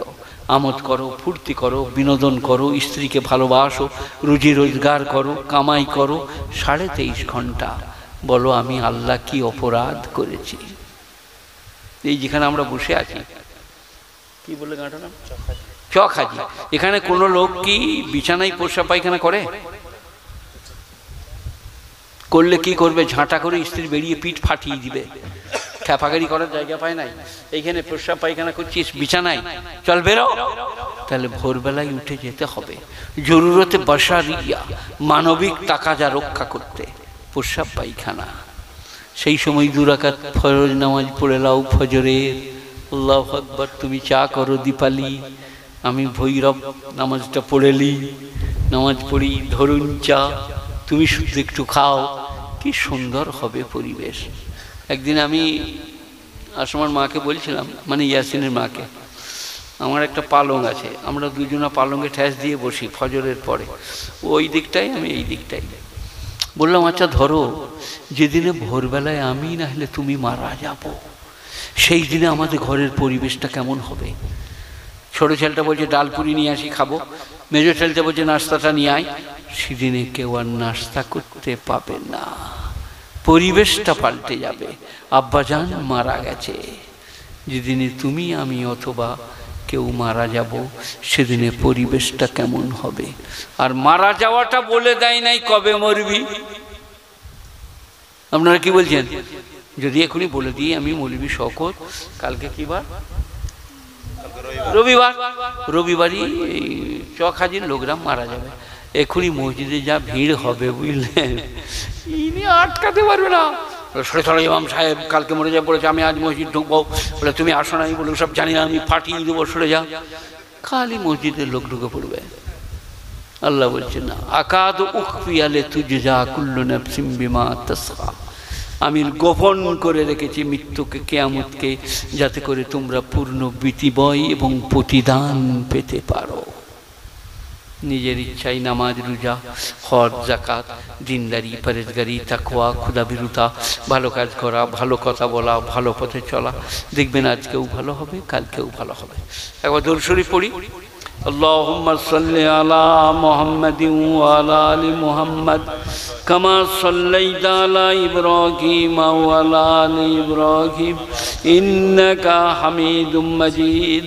আল্লাহুম্মা বারিক আলা মুহাম্মাদিন ওয়া আলা আলি মুহাম্মাদ কামা বারাকতা আলা ইব্রাহিম ওয়া আলা আলি ইব্রাহিম ইন্নাকা হামিদুম মাজিদ। দুয়ার পরে পালি যেন বাবা সবাই 10 টাকা 5 টাকা 20 টাকা করে এখানে দিয়ে যাবে, আর মেয়েরা পাঠাবে। আর আমার পরে তুমি কিছুক্ষণ বলবে, তাহলে রাত 3টে 3:30 হয়ে যাবে। 1 মিনিট পারবে না, পেটে লাগছে, পেটে লাগছে। তো ভাই দোয়া ইবাদতের মুখ্য হচ্ছে, আর দোয়াও মুখ্যুল ইবাদত। ইবাদতের লব মগজ হচ্ছে দোয়া, আল্লাহর কাছে চাওয়া। উজিব দাওয়াত দাঈ জাতান, আহ্বানকারী যখন আহ্বান করে আমি তার ডাকে সাড়া দিই। কোরআন উজিব দাওয়াত দাঈ জাতান। আল্লাহ আল্লাহ আল্লাহ, স্ত্রী অসুস্থ, তাকে আরোগ্য দান করো আল্লাহ। আল্লাহ রুজির কোনো বন্দোবস্ত নাই, একটা বন্দোবস্ত করে দাও আল্লাহ। আল্লাহ বলছে আমাকে একবার ডেকে দেখো। উজিব দাওয়াত দাঈ জাতান, আহ্বানকারী আহ্বান করলে আমি তার ডাকে সাড়া দিই। সবাই বলুন আজ থেকে আল্লাহকে ডাকবো। এই যে ইমামের 8,000 টাকা বেতন, উনি 7,000, উনি সালাম ফিরে দিলেন, দিব না রব্বানা আতিনা ফিদ দুনিয়া হাসানাতান, তোদের কি হবে আমি জানি না। এই দোয়াটা তো দোয়াই লয়। আপনি তারপরে মসজিদের যে কোনো জায়গায় 1 মিনিট বসুন। আল্লাহ, বাপ পড়ে আছে, আল্লাহ স্ত্রী অসুস্থ, আল্লাহ আল্লাহ 1 মিনিট বলুন।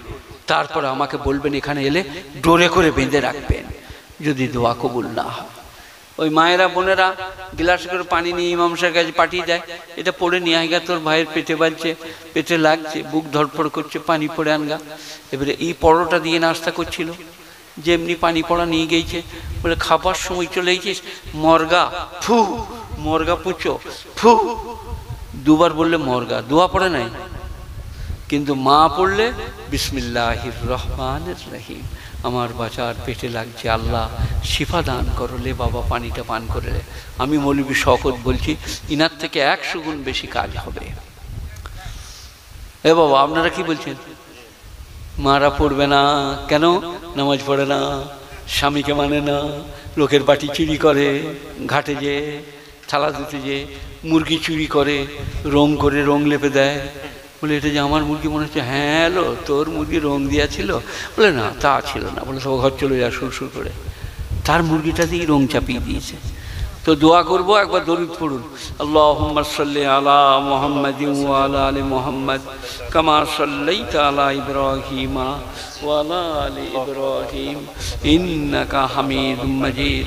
আল্লাহুম্মা বারিক আলা মুহাম্মাদিন ওয়া আলা আলি মুহাম্মাদ কামা বারাকতা আলা ইব্রাহিম ওয়া আলা আলি ইব্রাহিম ইন্নাকা হামিদুম মাজিদ। তোমার রুমালটা কই? রুমাল আছে পকেটে? এখানে বিচ্যুত হবে, যাওয়ার সময় লোকরা পয়সা দিয়ে যাবে, আমি নিয়ে যাব পয়সাটা, আমার খুব দরকার।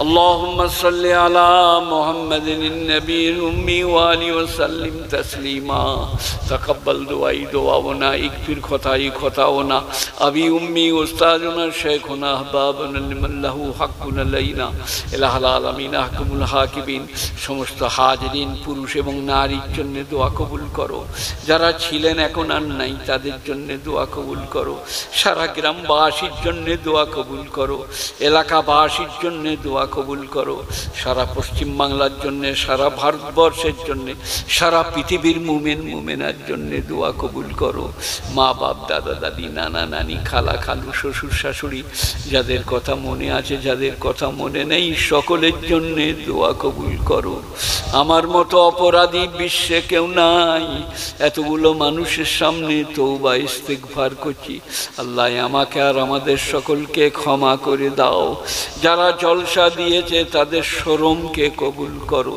যারা অর্থ দিয়েছে তাদের অর্থকে কবুল করো এই রকম জলসা যাদের লোকে করতে পারে সে তৌফিক দান করো রব্বানা আতিনা ফিদ দুনিয়া হাসানা ওয়া ফিল আখিরাতি হাসানা ওয়া কিনা আযাবান নার সুবহানা রাব্বিকা রব্বিল ইজ্জাতি আম্মা ইয়াসিফুন সালামুন আলাল মুরসালিন ওয়ালহামদুলিল্লাহি রব্বিল আলামিন বিরহমাতিকা ইয়া আরহামার রাহিমিন আসসালামু আলাইকুম ওয়া রাহমাতুল্লাহি ওয়া বারাকাতুহু।